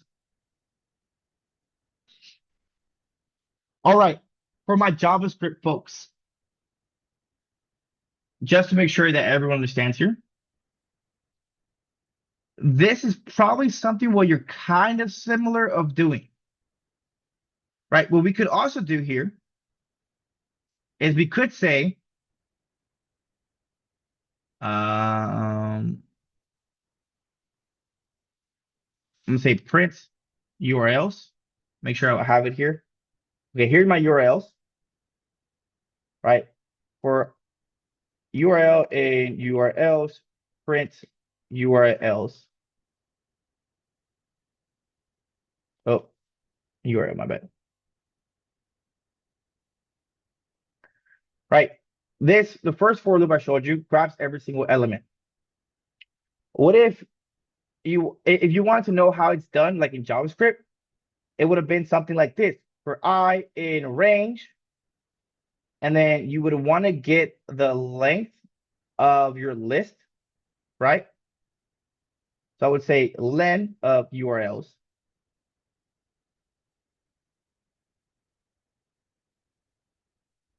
Print URLs index I. And it does the exact same thing. As a matter of fact, let me print out I, comma, URLs in I. All right, this is mainly for my JavaScript folks. You guys asked about the plus plus. If you use JavaScript, you're probably feel more comfortable with something like for I is equal to 0, I less than the length of URLs, I plus plus print or console.log URLs index I. Right? This is the exact same thing as what I just wrote above. All right, so for you JavaScript folks who are used to working with Java and using for loops there, this is your typical way of how you would iterate in a for loop. And if you want to access the individual items in a list, you would grab the length of the list. So you know what the range of your I has to be, and then you would increase the I value every single time you iterate it through. Does this look So, familiar? like, this is a bit unrelated, but I noticed this is the exact syntax that you use in Java too, not just JavaScript. So, like, I'm wondering, is this like part of what you said about how like a lot of languages are pretty similar to each other? Yes, absolutely. Once you learn one language, it's very easy to pick up another one because the concepts stay the same. The syntax might be somewhat different on some languages. Some are more closer to each other than others are, right? As you just pointed out, Java is pretty similar to JavaScript, right? The for loops looks the same.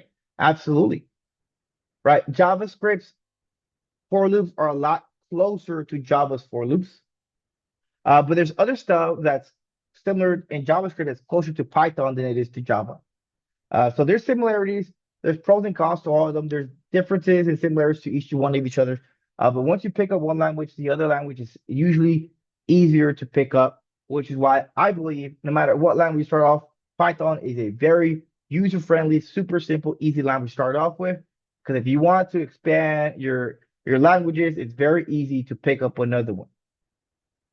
I know JavaScript, Java, C Sharp, Python, HTML, CSS, SQL.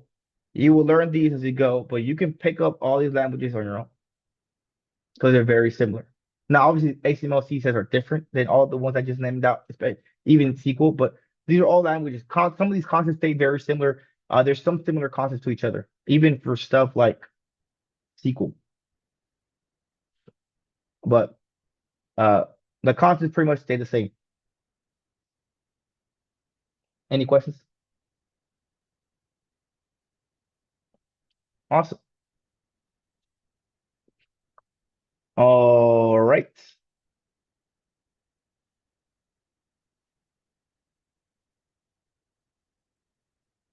So use case, the for I in range loop is used when you need to iterate a specific number of times, often with a loop counter, right? That increments by a constant value, which is step. It's used for tasks where you need to control the number of iterations and when you don't necessarily need to access elements in a collection. So when you don't need to access each element in a collection directly, right? And you see right here using the range method, I could say for the length of URLs, right? And I saw that I could print out URLs at index I, and that's how I got this. Now, here is another very important way of using for loops. What if you wanted to know what the element is and the index as well? Well, there's a very handy method called enumerate, right? This method, it takes an iterable as an argument. What it's going to do is when it iterates through its iterable, it's going to grab the first item, and not only will it grab the item, but it's also going to tell you the index for that item. So it returns two values to you when you use it. And it's important to know that it's going to return two values for you to use it. Because it returns two values, you have to have a way to handle both values, which is why you see here, I have two temporary variables instead of one. We see here for IDX comma item, because the enumerate method is going to, by default, give me two values in return. I can't just say for item and enumerate because it won't know how to do it because it needs you to be able to handle both items at a time. You will get an error if you don't pass in that second value here. Right? So here we see bananas, apples, and cherries. I want to iterate through this list of fruits, but I also want to know what index I'm on every single time. So we see here for index comma fruit and enumerate of fruits, and I can print out both the index and fruits, and I see here that I get both of those in return. So if there's ever a situation where you need to access both the index and the element, you can use enumerate to grab both. How is that different from the loop prior to this one? Because I noticed that one. I also had the index number Uh, plus. it's different because it's easier to read and easier to Okay, use. The other one, you would have to call the list directly and pass in the index with a bracket each time, right? So here you can give it their corresponding values. So you just call the value instead, just like here, index fruit. So they do pretty much the same thing, but it's just a much more streamlined and easier way of doing it than having to get the range, to have to get the length of the list, and then to access the element directly with the index. Why not just grab both at the same time using enumerate? So gotcha. whichever method you want to use, you can use both. Either one. Okay. Does this only work because it's an ordered data structure? Like, for example, dictionaries, I see our next thing is going to cover dictionaries, but in later models, as we've discussed, dictionaries are now ordered. So would enumerate work on a dictionary in that case versus using the key value dict? I don't know because I've never tried it, but I will say there's no reason to. When you access dictionaries, you're not accessing them with indexes. You're using the keys to access them. So there's no reason to need the index for it. So it's almost like worthless if you even think about it. Well, I guess I just meant like because sets could also be interchanged as well, since sets are also unordered as well. So would like enumerate work on a set? I've never tried it. When I talked about sets, I mentioned that some sets and tuples aren't frequently used. I've only, actually, to be completely fair with you, I've only had to use sets to teach you guys sets. Uh, I teach you guys because it's a data structure, so it's important to know that it exists. But tuples and sets are very rare to have to encounter them. And as Guillermo mentioned too, most of the things that that you do in coding can be accomplished with variables, lists, strings, dictionaries, and for loops. I have not had a situation where I had to use sets or tuples. So I have not tried it. That is my answer. Does that make sense, Thomas? So Yeah. try it out on your code editor. Tell us how it works. I'll learn something new. But really, I don't have any use for it because I don't use them Um, really. Which is why another reason why I tell you guys, like, if you have to focus on anything to make sure that you understand, don't worry or stress too much about tuples and sets and all their extra methods. It's good to know they exist and how to use them. But what you guys have to worry about really is the list, dictionaries, loops, and variables. That's the biggest thing.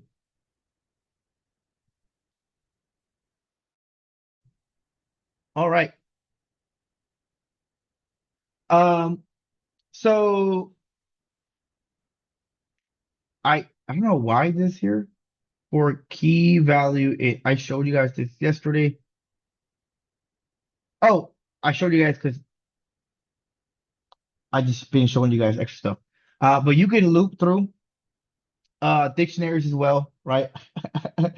I forget I go and go the extra mile and show you guys stuff out of scope when I shouldn't be doing it. But here we, as you saw, we can iterate through lists. Um, but we can also iterate through dictionaries, and I showed you that already briefly yesterday, so there shouldn't be anything new. But we can iterate through keys, or we can iterate through both keys and values, right? That item returns to us both the key values in the form of tuples, and we're able to access both of them using a for loop. Right? I showed you guys this yesterday. Oh, I'm sorry, not yesterday. Monday.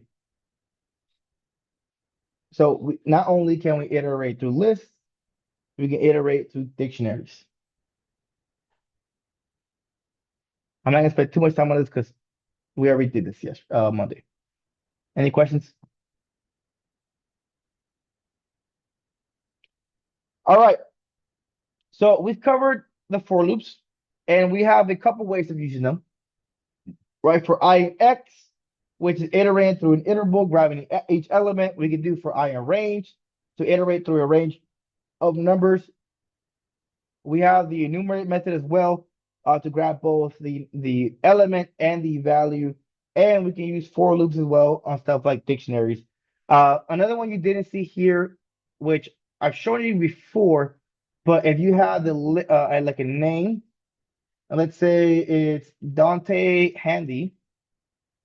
I've mentioned it to you multiple times before. Strings are iterables. I could say for letter, a name, print name, and I can print out, oh, my bad, print letter. I can print out each individual character within a string, right? Strings are iterables. They're not a data structure, but they are an iterable data type. And I'm able to grab each character.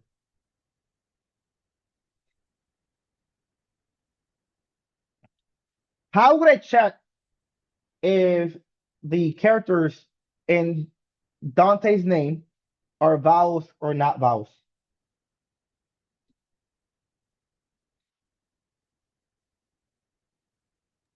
Would you define or make a variable with all the vowels in it and then use that against like a loop? That's It, exactly what I was looking for. Did you do the exercise, Jose? I think that's where I got it from. I think I was having trouble with because I had to ask again ChatGPT like what does this mean? Yeah. There's no built-in method to check if a character is a vowel. So we would have to create some kind of data structure that has the vowels in there. So we can say vowels is equal to A, E, I, O, U, and I think how it goes, and sometimes Y. I don't remember. I was good. I gotta teach this to my son one day. So A, E, I, O, U, and sometimes Y. Um, and then what we can do as we iterate through Dante's name, we can say what? How can we check if the letter is a vowel? So this is where I have problems, right? Even for functions.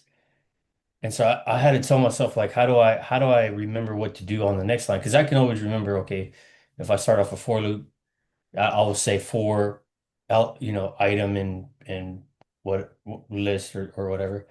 Um and or in variable. But I think what I try to do, what I found what I do is okay, so what am I really trying to do is I'm trying to figure out if each item Uh, I'm trying to find out if the item is in which the item here is call letter. So I'm trying to find out if the letter is in the name. So I think what I did uh, was it, I guess what am I, either way is I would say return, if it equals, if letter or man, I can't, but essentially what I would say is, okay, return if letter equals vowel, right? And then put down true if that's all I'm trying to find out. So if it's there, then I'll put true, or if it's not,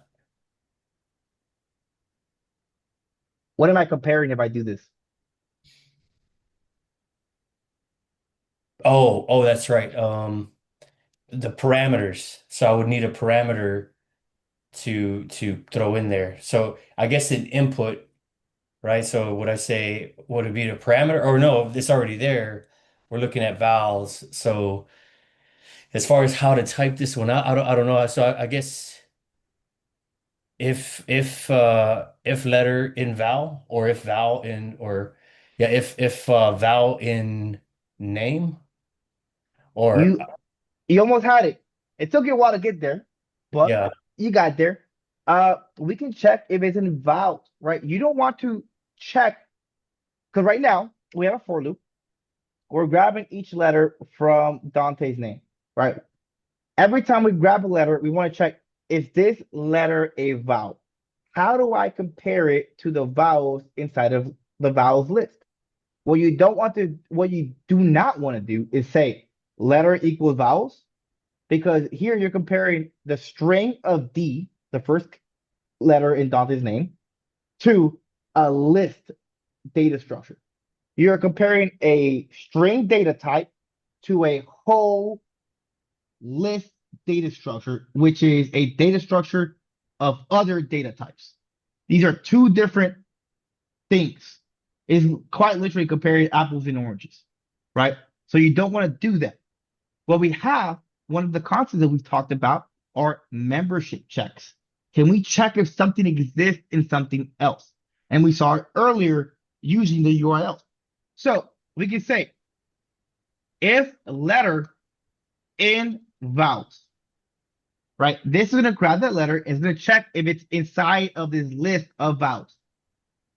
If it is, we print out, we'll say letter is a vowel.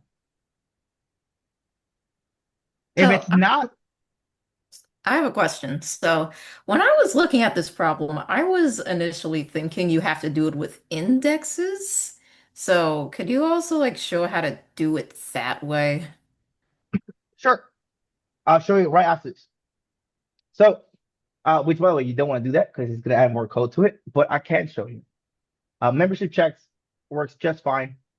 Uh, but here we have if letter in vowels, print letter is a vowel. Else, I'm going to say that letter is not a vowel, right? And then we can see here D is not a vowel, O is a vowel, N is not a vowel, T is not a vowel, so on and so forth, right? So then the name, or I guess the first line for letter and name is, what we're really saying is, okay, hey, we're going to be using these items in this variable. Now, what we're going to do with those items is we're going to search for those items in this other variable. If so, print whatever the case may be. Otherwise, do this. Yes, Okay, got yes, it. exactly that. Absolutely. You're on the right track, we'll say. I think you're getting it. Okay. So if I was to look at this, I'm going to use, like in layman terms, I'm going to use this box, these items in this box, and then I'm gonna check every item in that box Uh-huh. against my clipboard, my list on my clipboard. And so if that item is in that box, then so on and so is a valor. Okay. Absolutely. I always Yeah, have that to Yeah, that's exactly how this is working, right? We're just checking two different things. We have this clipboard with a list of vowels, and we have a box, a bunch of letters. We're grabbing the first item or the first little letter. Think about the letter magnets that kids put on the refrigerator to make words. You grab this magnet. Is this a vowel? Nope. Next. Is this a vowel? It's a vowel. Hey guys, this is a vowel. Right? That's quite literally what we're doing here. We're just checking each item one at a time against this clipboard that has a list of our vowels that we're using as a reference. And then we're just yelling out loud, D is not a vowel. O is a vowel, and so on and so forth. That's quite literally what we're doing, but in code. So good stuff. So Monica, you said index. Are you trying to say like using it for I and range and grabbing each index? Yes, exactly. So so tell me if I'm on the right track and stop me if I'm not. If I were to say for I in range of the length of name, if name I is in vowels, print name I is a vowel, else print name I is not a vowel. And this requires here this and remove this, which quite literally gives me the same thing. Okay, yeah, I see it's definitely easier with Booleans. I need to refresh on that topic again. Membership checks does all the heavy lifting because here you're having to call the list, pass in the index after you already also had to use range, grab the length of the list that you're trying to access to. But these are the exact same things. The other way I just did earlier, let me go ahead and copy this, right? Here are both of them side by side. Although they're the same lines of code, it's a little bit harder to read, right? Here I'm having to read that I'm grabbing the range of something. That range is going to equal to the length of this list called name. And then I'm going to grab that list, grab the index of the item currently on to check if it's a vowel. And then I'm grabbing that item and that index from this list to say it's a vowel. For here, I'm saying I'm going to grab a letter from this list of names. And that letter is a vowel, I'm going to say it's a vowel, right? Quite literally, like a lot less to say or really understand and conceptualize when you use this method over using indexes, right? Once again, another reason why Python is easier to understand and read because it's more human readable. Where if you were doing JavaScript, this is quite literally how JavaScript will make you do it, Mm. right? You can call a method on that temp variable, right? Like Um, four letter dot lower in the case that like their name starts with a capital A, for example, and our yes, okay. yes, you definitely can. Any other questions before we move on? Did we take our last 10-minute break? Okay. Time's 8:12. Let's go ahead and come back at 8:22, and then we'll finish off the night with the remainder of the lesson. All right. So we covered all the variations of for loops. The last loop we're gonna be talking about today is gonna be while loops. While loops are, as the name implies, they're going to loop through just like for loops do. But the way they work is going to be a little bit different than the for loops, right? The while loops, um, they require a condition to work, right? The code block within the while loop is going to execute while the condition is met. Hence the name while, right? A while loop.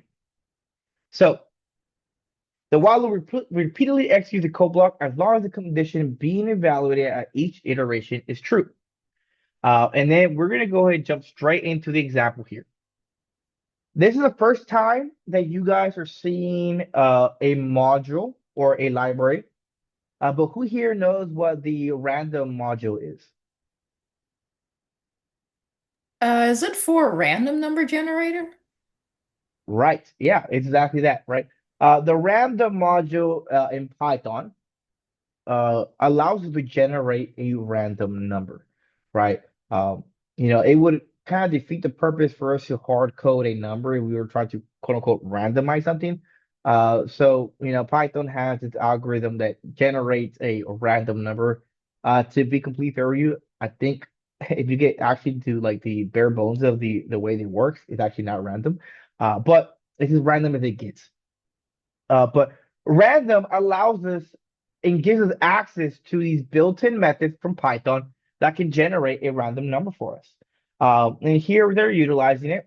We won't get into the weeds of how we import libraries because that's not the topic of conversation here. Just know that we are importing this library called random that has a method called randint, which is short for random integer, right? Randint. The random integer function takes two arguments, the start and the endpoint from where you're trying to get a random number for. Be aware that unlike range and slicing, where the stop is usually like not included, but it's up to, the random doesn't work that way. This will include that stop point. So if you want to get a round number between whatever, I think it's like 1 million to like 2 million, I think, or like 20 million. I don't know, too many zeros and too small of a screen to see. Uh, it will include that last number that you specify. So here, that's what we're doing. We're using random.randint, and we're specifying from 10 million to 200 million, I want to say. I want to get a random number somewhere between this range. And I'm going to save it to this variable called file size.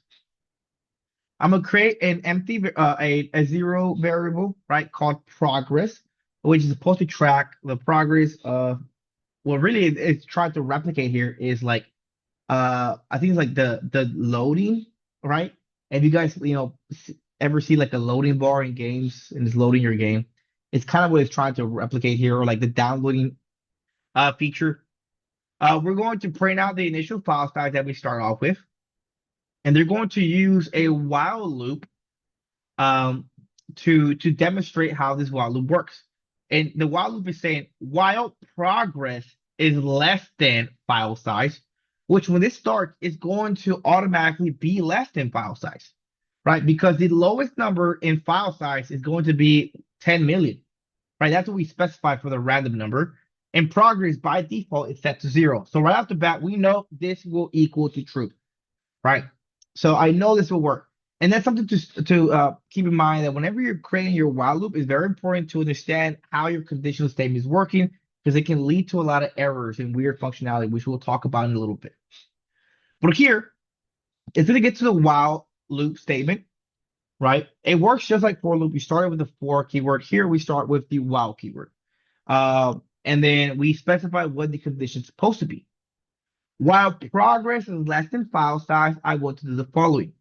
I'm going to increase the value of progress by 1, which we see here, progress plus equals 1.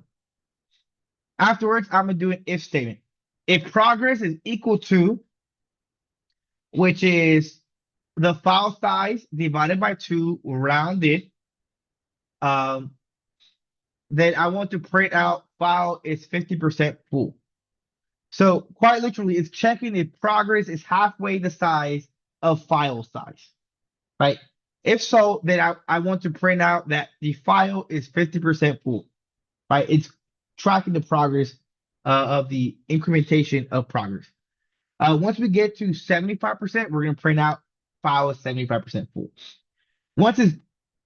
Once progress is no longer less than file size, this while loop is going to stop running.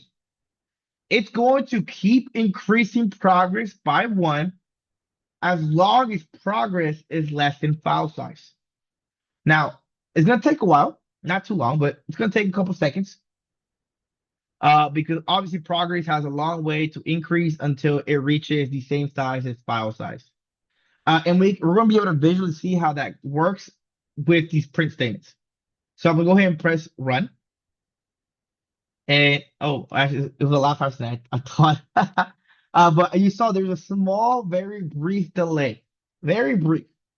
Maybe it's hard to see through Zoom, because Zoom might, frames per second might not be as good here in Zoom. But if you run this on your VS Code, you'll see there's going to be a brief delay. And notice that we print out the file size, which We can obviously tell it's significantly bigger than progress. It ran through a while loop, and it was like half a second, but it did run through it. It increased progress by one, and eventually it got to 50%. It printed this out. Eventually, it got to 75% and it printed it out. But honestly, that just goes to show how many times this code, this while loop ran in that split of a second. Right? In that split of a second, it ran multiple iterations through here, increasing progress by one every single time. It literally ran this, what, 1,673,530 times in that split of a second. That's how fast your while loops are going, or your loops in general. Now, a much better way of representing this, a little bit less as crazy, but we could say countdown is equal to 10, while countdown is greater than 0, print countdown. And then we're going to reduce countdown by 1. This is a much more simpler way of showing how the while loop works. We create a variable called countdown, which starts at 10, right? We're trying to replicate the countdown from like the space shuttle launch, right? We're going to run a while loop here that's going to print out countdown for as long as countdown is greater than 0. And we do as such. When we first start off, we don't want to decrease countdown yet because we haven't printed out the 10. So we have to print out countdown first. Then we subtract it by 1. And because there's no other code to run, this stops and goes back around. And it's going to check the condition again. Is countdown still greater than 0? Well, it is. So I'm going to go ahead and I'm going to run this code block again. And it prints out 9. Subtracts 1 from 9 and goes back around. Is countdown still greater than 0? Yeah, it's 9. So I'm sorry, it's 8. So we print out 8, we subtract it by 1, and it runs this loop over and over and over again until finally, once it prints out that 1, we subtract 1 again, and is now equal to 0. So when it goes back around, it's going to check, is countdown greater than 0? No. It's equal to, but it's not greater than 0. So this while loop stops completely. And it breaks out of this loop. And the code finishes. What happens if I do not decrease countdown by 1? Well, as you see here, you can see the loading bar on top. It's loading, but it keeps moving because it's printing out a bunch of stuff. Let me go ahead and stop this, which I don't remember how I stop it. No, stop. Oh, interrupt. Here we go. All right, interrupt. I can view as a scrollable element or open in a text editor. Let me see if I can open it up here. And it did open it up here in the text editor. It opened up a new window. And notice how many times it printed out 10. This created what's known as an infinite loop. If you don't properly set the condition of your while loop and ensure that it has a way to break out of that condition, you will end up in what I just did, in an infinite loop where it will keep running because it has no possible way to stop. So when working with while loops, be very careful. When you give it the condition, make sure that you have a way to break out that condition. For those of you who have used LeetCode before, or Code Wars, if you try to use a while loop on a problem, and there's a lot of stuff that it's checking for, usually code editors like Replit, Code Wars, and LeetCode, they have a timeout function. So if your code is running for a certain amount of time, it'll give you an error. So although your code is working, it's actually doing what it should be doing. It's going to reach an end in the while loop at some point. If it's taking too long, the program, the editor, whatever website you're using, will force the code to stop because they typically have like a safety feature that prevents you from running infinite loops. So I say that because while loops are helpful, but if you try to use it in certain websites that have code editors, they have a limit to how many times your while loop can run, and it'll give you an error. Even though it's working fine, the condition is working. It's going to stop eventually because you did it right. They have built-in features to make your while loop stop if it goes too far. All right, so be aware that whenever you guys are doing coding challenges, if you try to use a while loop and you're getting an issue, not necessarily that your while loop's wrong, but there's a safety mechanism. But regardless, when you are working with Python files on your own programs, your own websites, make sure you create the conditions to have some kind of feature that breaks them out of it, or you will have an error, right? You will have an infinite loop, and then you have to stop it from running, right? Typically, when you're running an infinite loop in your Python file, Jupyter Notebooks is a little special. It's the special child. I had to stop it from up here with a button. But let's say you're running a while loop here. While 10, let's say count is equal to 10. While count is greater than 0, print count, and I have an error here. If I run it here, I'll get an infinite loop here. If you want to stop it here, you press in your terminal, and you can see I'm in here. You press Control C, and it stops your code. It'll interrupt it. So in the event that you're working with while loops and you get some kind of infinite loop, Control C will cancel, hence the C, will cancel your for loop or your code. It'll interrupt your code, and you're able to break out of it quick. All right.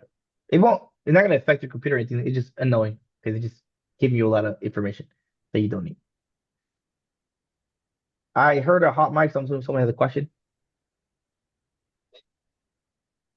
Well, that was me. I was messing with my notebook. My bad. That's okay. All right. Let's continue moving on.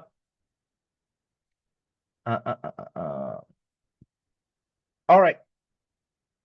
So that's while loops. Very simple, very straightforward. We won't go too much into them because that's really all there is to it.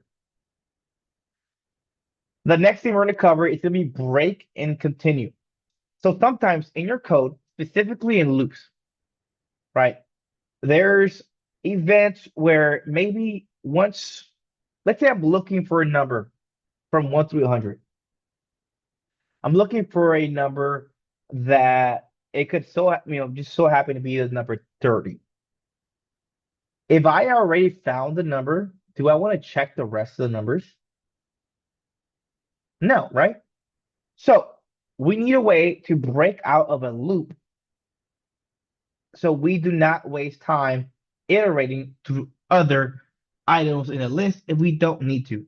It's not going to create an infinite loop, but still, if I already found the number, I don't need my code to keep running because I need it to be optimized. I need to work with, right? I don't need it to go, let's say I have like a file with like a million names and I'm looking for Thomas Langford, right? Let's say his name just so happens to be the second one. Do I really want to check through the other like 999,998 other people if I already found Thomas's name? Probably not. Right? Not the best analogy, not a real world scenario, but that's just a way to show you that if I already found something, there's no reason to check the other items. So how do I break out of that? Well, we use the break statement. The break statement quite literally means, to break out of a loop, right? And here we have a first example. We have a cookie counter, right? Cookies is set to 9. So in this scenario, I have 9 cookies. I have a list of students. These are staff from Platoon. But I have a list of students here who I want to give cookies to. So to give a cookie to each one, I have to go through each individual student. And before I give them a cookie, I need to make sure that I have enough cookies to give out. And if I do, I say here, student gets a cookie. So this should say Aaron gets a cookie, Nick gets a cookie, Rod gets a cookie, etc., etc. And every time I give a cookie out, I need to make sure that I update my record to show that I have minus one cookie. So I have here cookies minus equal one. Now, obviously, if you compare the length of students and the amount of cookies I don't have enough cookies to go around the class. So once I get to a certain point in this for loop, I need to be able to break out of this loop, because if I were to run this and I didn't have this break statement, then I would give cookies to people who technically should have never gotten a cookie because cookies don't exist, right? If I ran out of cookies, I shouldn't go up to Monica and say, "Here, Monica, here's a cookie," and then not give her anything and then walk away, right? That's not very nice. So I probably want to be able to have a way to stop giving cookies out if I don't have any more to give out and giving false promises. All right, and that's what happens here. We run this. Cookies is greater than 0 by 9. So I should be able to give cookies to 3, 4, 5, 6, 7, 8. Everyone up to Guillermo. After Guillermo, Kevin, and Greg, too bad. Try it next week. But I shouldn't be telling them that I'm going to give them a cookie. And we see that happen here. I gave everyone a cookie. But once I get to Kevin, it's going to fail this if statement if cookies is greater than 0. Because it's not equal, it's not greater than 0, it's equal to 0. So it goes to the else statement. And instead of giving out a cookie, I say, "Sorry, so and so, we are out of cookies. Better luck next time." And then I break. I don't have to say this to each person. I didn't want to say it to each person. I just gave out a global announcement. "Yo, I'm out of cookies. That's it. Goodbye." Right? So I don't necessarily want to tell every individual person. Once I give my message out, I'm done with this. I don't need to talk to Greg. I yelled it out loud, so I break out of my statement. And that's quite literally what happens here. Instead of going to Greg after telling everyone, or Kevin, right? After telling Kevin, "Sorry, Kevin, we are out of cookies. Better like next time." I'm not going to tell Greg anything. So I break out, and then Greg just never even knew there was cookies to begin with. Poor Greg, right? So everyone got to know whether they got a cookie or they didn't. And I never even had talked to Greg. I just broke out of these statements because once I told Kevin, that was it. Greg was left, in the dark. Do you have any questions on how the break statement works? Let me show you a much more simpler example. Nums is equal to 1, 2, 3, 4, 5, 6, 7, 8, 9, 10. For num and nums, if num is equal to 5, break.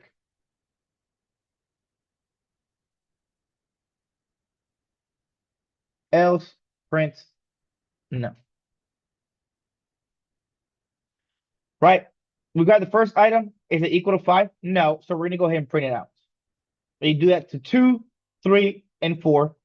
But once we get to 5, we do pass this if check, so we break out of it. Right? Straightforward. Nothing crazy here. Continue. Do I continue? Or do we have any questions about how the break statement works?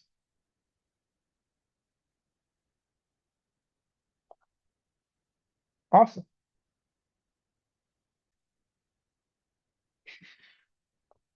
All right. The next thing we're going to talk about is the continue statements. Right? The continue statement is primarily used to skip items in a collection when a certain condition is met. So let's say I don't necessarily have to do anything to somebody or to a certain element, but I don't want to stop my for loop. Well, in that case, instead of using the break statement, I'm going to use the continue statement. Right? And we see that here. We have the list of students again, and we have a list of completed survey. These are all the people who's taken the command climate survey of our organization. Right? So I want to go through here, and if a student hasn't taken the survey, I need to let them know, hey, you need to complete the survey. If they've already completed, they don't need to hear me. So I'll move on to the next student. So that's what happens here. If student in completed survey. So the student I'm currently entering through for my roster of students is in my roster of completed survey. I don't need to do anything with them. So I'm going to go ahead and continue. But if they're not in there, I'm going to let them know that they need to complete the survey. And that's what happens here. For the second item, which is Nick, he is in completed survey. Notice that the second person printed out here is Rob, not Nick. So continue allows us to skip over a certain part in our for loop and move on to the next statement if we meet a condition. Unlike the break statement, where it will completely break us out once we meet a condition. Make sense?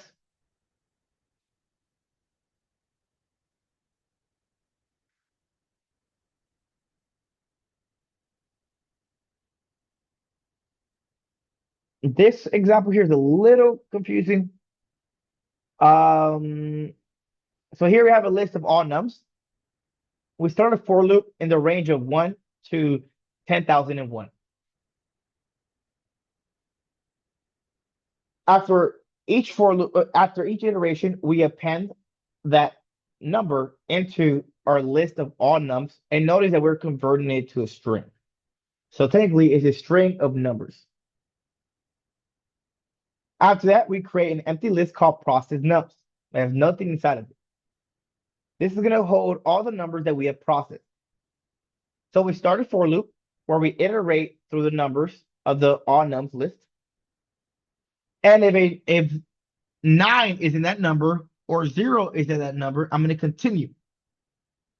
If the number I'm currently iterating through does not have the 9 or the 0, I'm going to add it to process nums, which will end up with a list with no number with the number 9 or the 0. And we see that here, where the process number doesn't have the 9, right? Where the original num does. So this is all nums, and this is process nums. So we remove the 9, and notice we also don't have the 10 because it has a 0 in it, right? We only did this if they had the 9 or the 0 in there. We continued. If they didn't, then we added to process nums.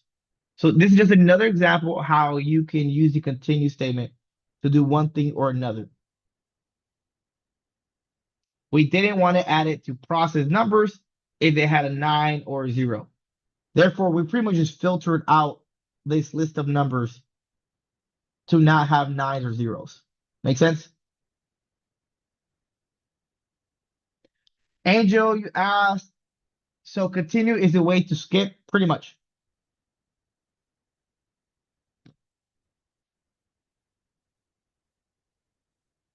All right, that's going to conclude that part. Looping with data structures. We won't spend too much time in here, but I show you this already. Here is a string. We say for char in text, and we print out char. So we see if we can print out the characters of a string. We saw that we were able to iterate through the elements of a list.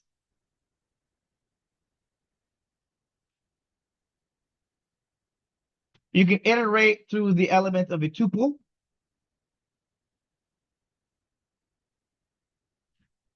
And we saw that we can iterate through the keys of a dictionary. By default, if you don't specify .keys, it will give you the keys anyways. Right? We have a person dictionary here with the name with Alice, age 25, occupation software engineer, salary 95,000, division research and development, R&D. We iterate for attribute in person. I told you, if you not specify keys, items, or values, it'll by default iterate through keys. So it quite literally grabs name, age, occupation, salary, right? Name, which is the attribute, and they use dot upper to make it all capitalized. This is the key of name, and this is the value of Alice, which they grab the dictionary, passing the attribute, they convert it to a string so they can use dot upper because these are integers as values. So we saw that we can iterate through those. We can iterate through values. We know this. We saw this yesterday. We saw we can iterate through the items already, so I don't want to get redundant with this. Now, here's the next important thing, which we'll get a little bit more into the weeds later on. I believe Friday's class. But how do we iterate through a list of lists? Well, just like the data structure itself is nested, we want to use a nested for loop, right? You see here, we have for row in nested list. What is this going to return to you? What is row the first time this iteration runs?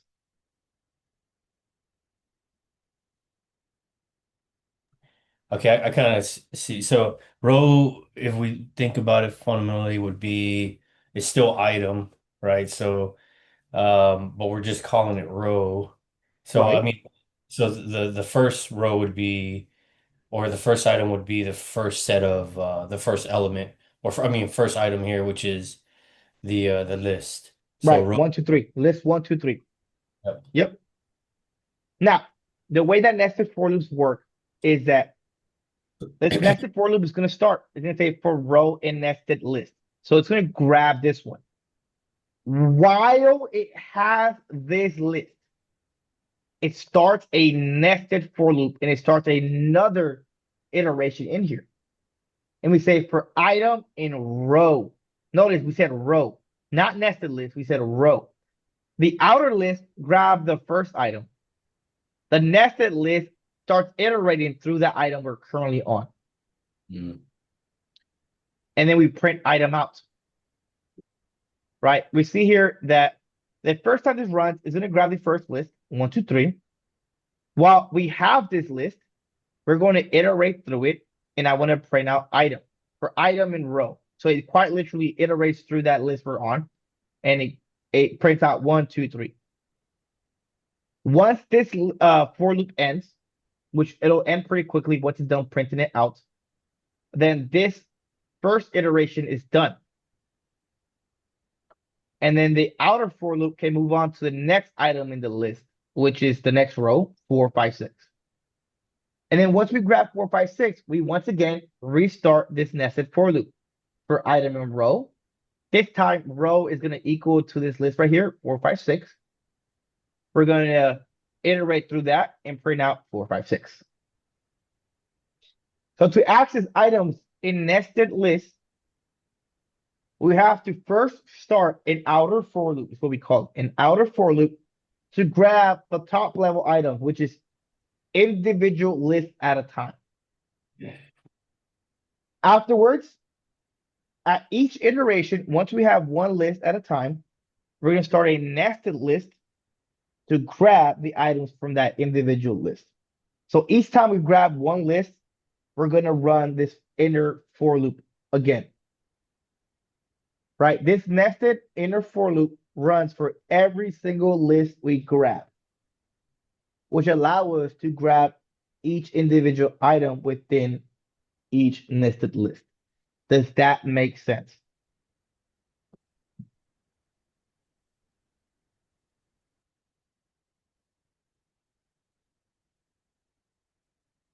Ain't nobody asking questions, but I know you're all confused. Mario's there like I'm lost, but it's late, so I'm not gonna ask. It makes sense. You Okay, said okay. row, but Todd says like, so then row in this case is list, which would be the first portion. Mm-hmm. Would there be two rows in it? He wants to make sure he's right. So then row in this case, yeah, we will grab two rows, right? Because there's two lists in here. This is the first quote unquote row. This is the second quote unquote row. Right.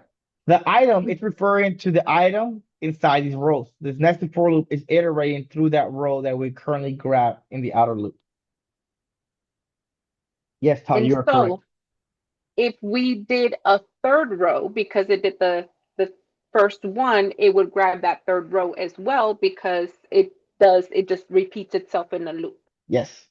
The Okay. outer for loop iterates through all the items on the first outer list, right? Because you have to think about it like in levels, Mm-hmm. right? Uh, uh, uh, uh, um, Oh my God, of course. Think of it as a building, right? This is your building. Each floor is that quote unquote row, right? That nested list.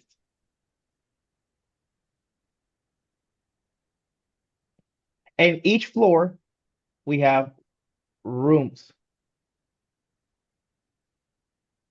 If I want to go into every individual room, first and foremost, I have to get to that floor, and then I have to grab each room, right? So when we start this for loop, the first item we grab, I'm sorry, my squares are not even. The first row, the first row is going to be this first floor right here, right? So we start that outer for loop. That's going to allow me to grab each individual floor, or in the example concept, each row, right? Row one, row two, row three, row four, or floor one, floor two, floor three, floor four. This is outer for loop, right? This is the outer for loop. This is going to allow us to go to each individual floor. But once we get to an individual floor inside of here, zoom in a little bit. We're going to start, zoom in more. Ah, no. Okay. It's too zoomed in. We're going to start an inner for loop in here.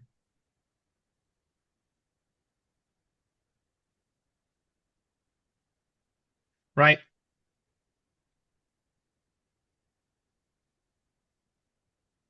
I like doing drawings because maybe it helps people learn better. So, if it helps, then I'm glad I'm going through this trouble. Inner for loop. Right? The outer for loop gives us access to each individual item on the first list. That's the whole building, right? The inner for loop allows us to go through each individual room while we're on each individual floor, right? But Lord. Anyways, so we'll go through each individual item, and then we'll move on to the next floor, and then we'll do the inner for loop again for the next one. Makes sense. Right? All right. I'm going through this because I'm invested, right? If you guys have complaints, leave it at the end of the course survey. But I'm invested in this. All right. But what you call it? This will allow me to do that for all of these. For each individual floor, I'm going to go through each individual row. That's quite literally what you see here in this nested for loop. We go through the first floor or row with the outer for loop. And while we're on that floor, we open up another nested for loop to allow us to go to each individual room. Did that analogy help you guys who were confused and silent understand it a little bit better? Awesome. That's going to conclude today's class. The last part was data manipulation. I'm going to leave it as an exercise for you guys because there's not much here. Data manipulation is pretty much everything that you've learned so far and just messing with it, right? So accessing, deleting, adding items to lists, tuples, sets, dictionaries. That is data manipulation, right? Updating variables, data manipulation. Here we have a couple exercises. I'll show you first and foremost the example here. We have a set of tuples. Each tuple has an X and Y grid coordinate, right? They start a loop through the sets, and we're printing out the string coordinate followed by the coordinate itself. While we're at each coordinate, we grab the X and Y coordinate, we round it to the second decimal place, and then we print out the rounded version of it. And we're able to come out with this, right? They were able to manipulate the sets in the tuple to form a formatted string that outputs the rounded version of the degree of the coordinate, right? I don't know why I said X and Y. It is what it is. Quick maths. But here you go, right? So this is the example of working with data. Uh, I I don't want to make you guys work longer than we have to. Class ends at 9, but you're pretty much going to be doing this for the data manipulation exercises, right? As you see here, we have a long list of coordinates, right? I think these are more directions than anything. Given the list of coordinates which may have formatting anomalies, format them with a decimal point. In this listing, latitude coordinates denoted with N or S for north and south, right? At the end, have 2 digits with 4 decimal degrees, right? And longitude has 3 digits with 4 decimal degrees. Coordinates in your result should look like this. And you even see the example output. This is how north and south should look like. And this is how east and west should look like. So you're going to essentially go through these lists and format these to be in their corresponding format for north, south, east, and west, and the proper decimal placement. And then the other exercise build off on each previous exercise for this, right? So just be aware of that. Do I have any questions on the assignment or anything that we have covered today? We're starting to lose people. I see people dropping. No questions? All right, on. All right. Time is 9. Thank you guys for showing up. That's going to include today's class. Quick disclaimer, which I already gave it in the Slack channel. Tomorrow is Juneteenth, right? So no class. I will see you guys Friday. And I hope you enjoy your little day break between classes. I know sometimes it can be a little annoying Wednesday to Thursday, but I will see you guys Friday. Y'all have a good night. Thank you very much.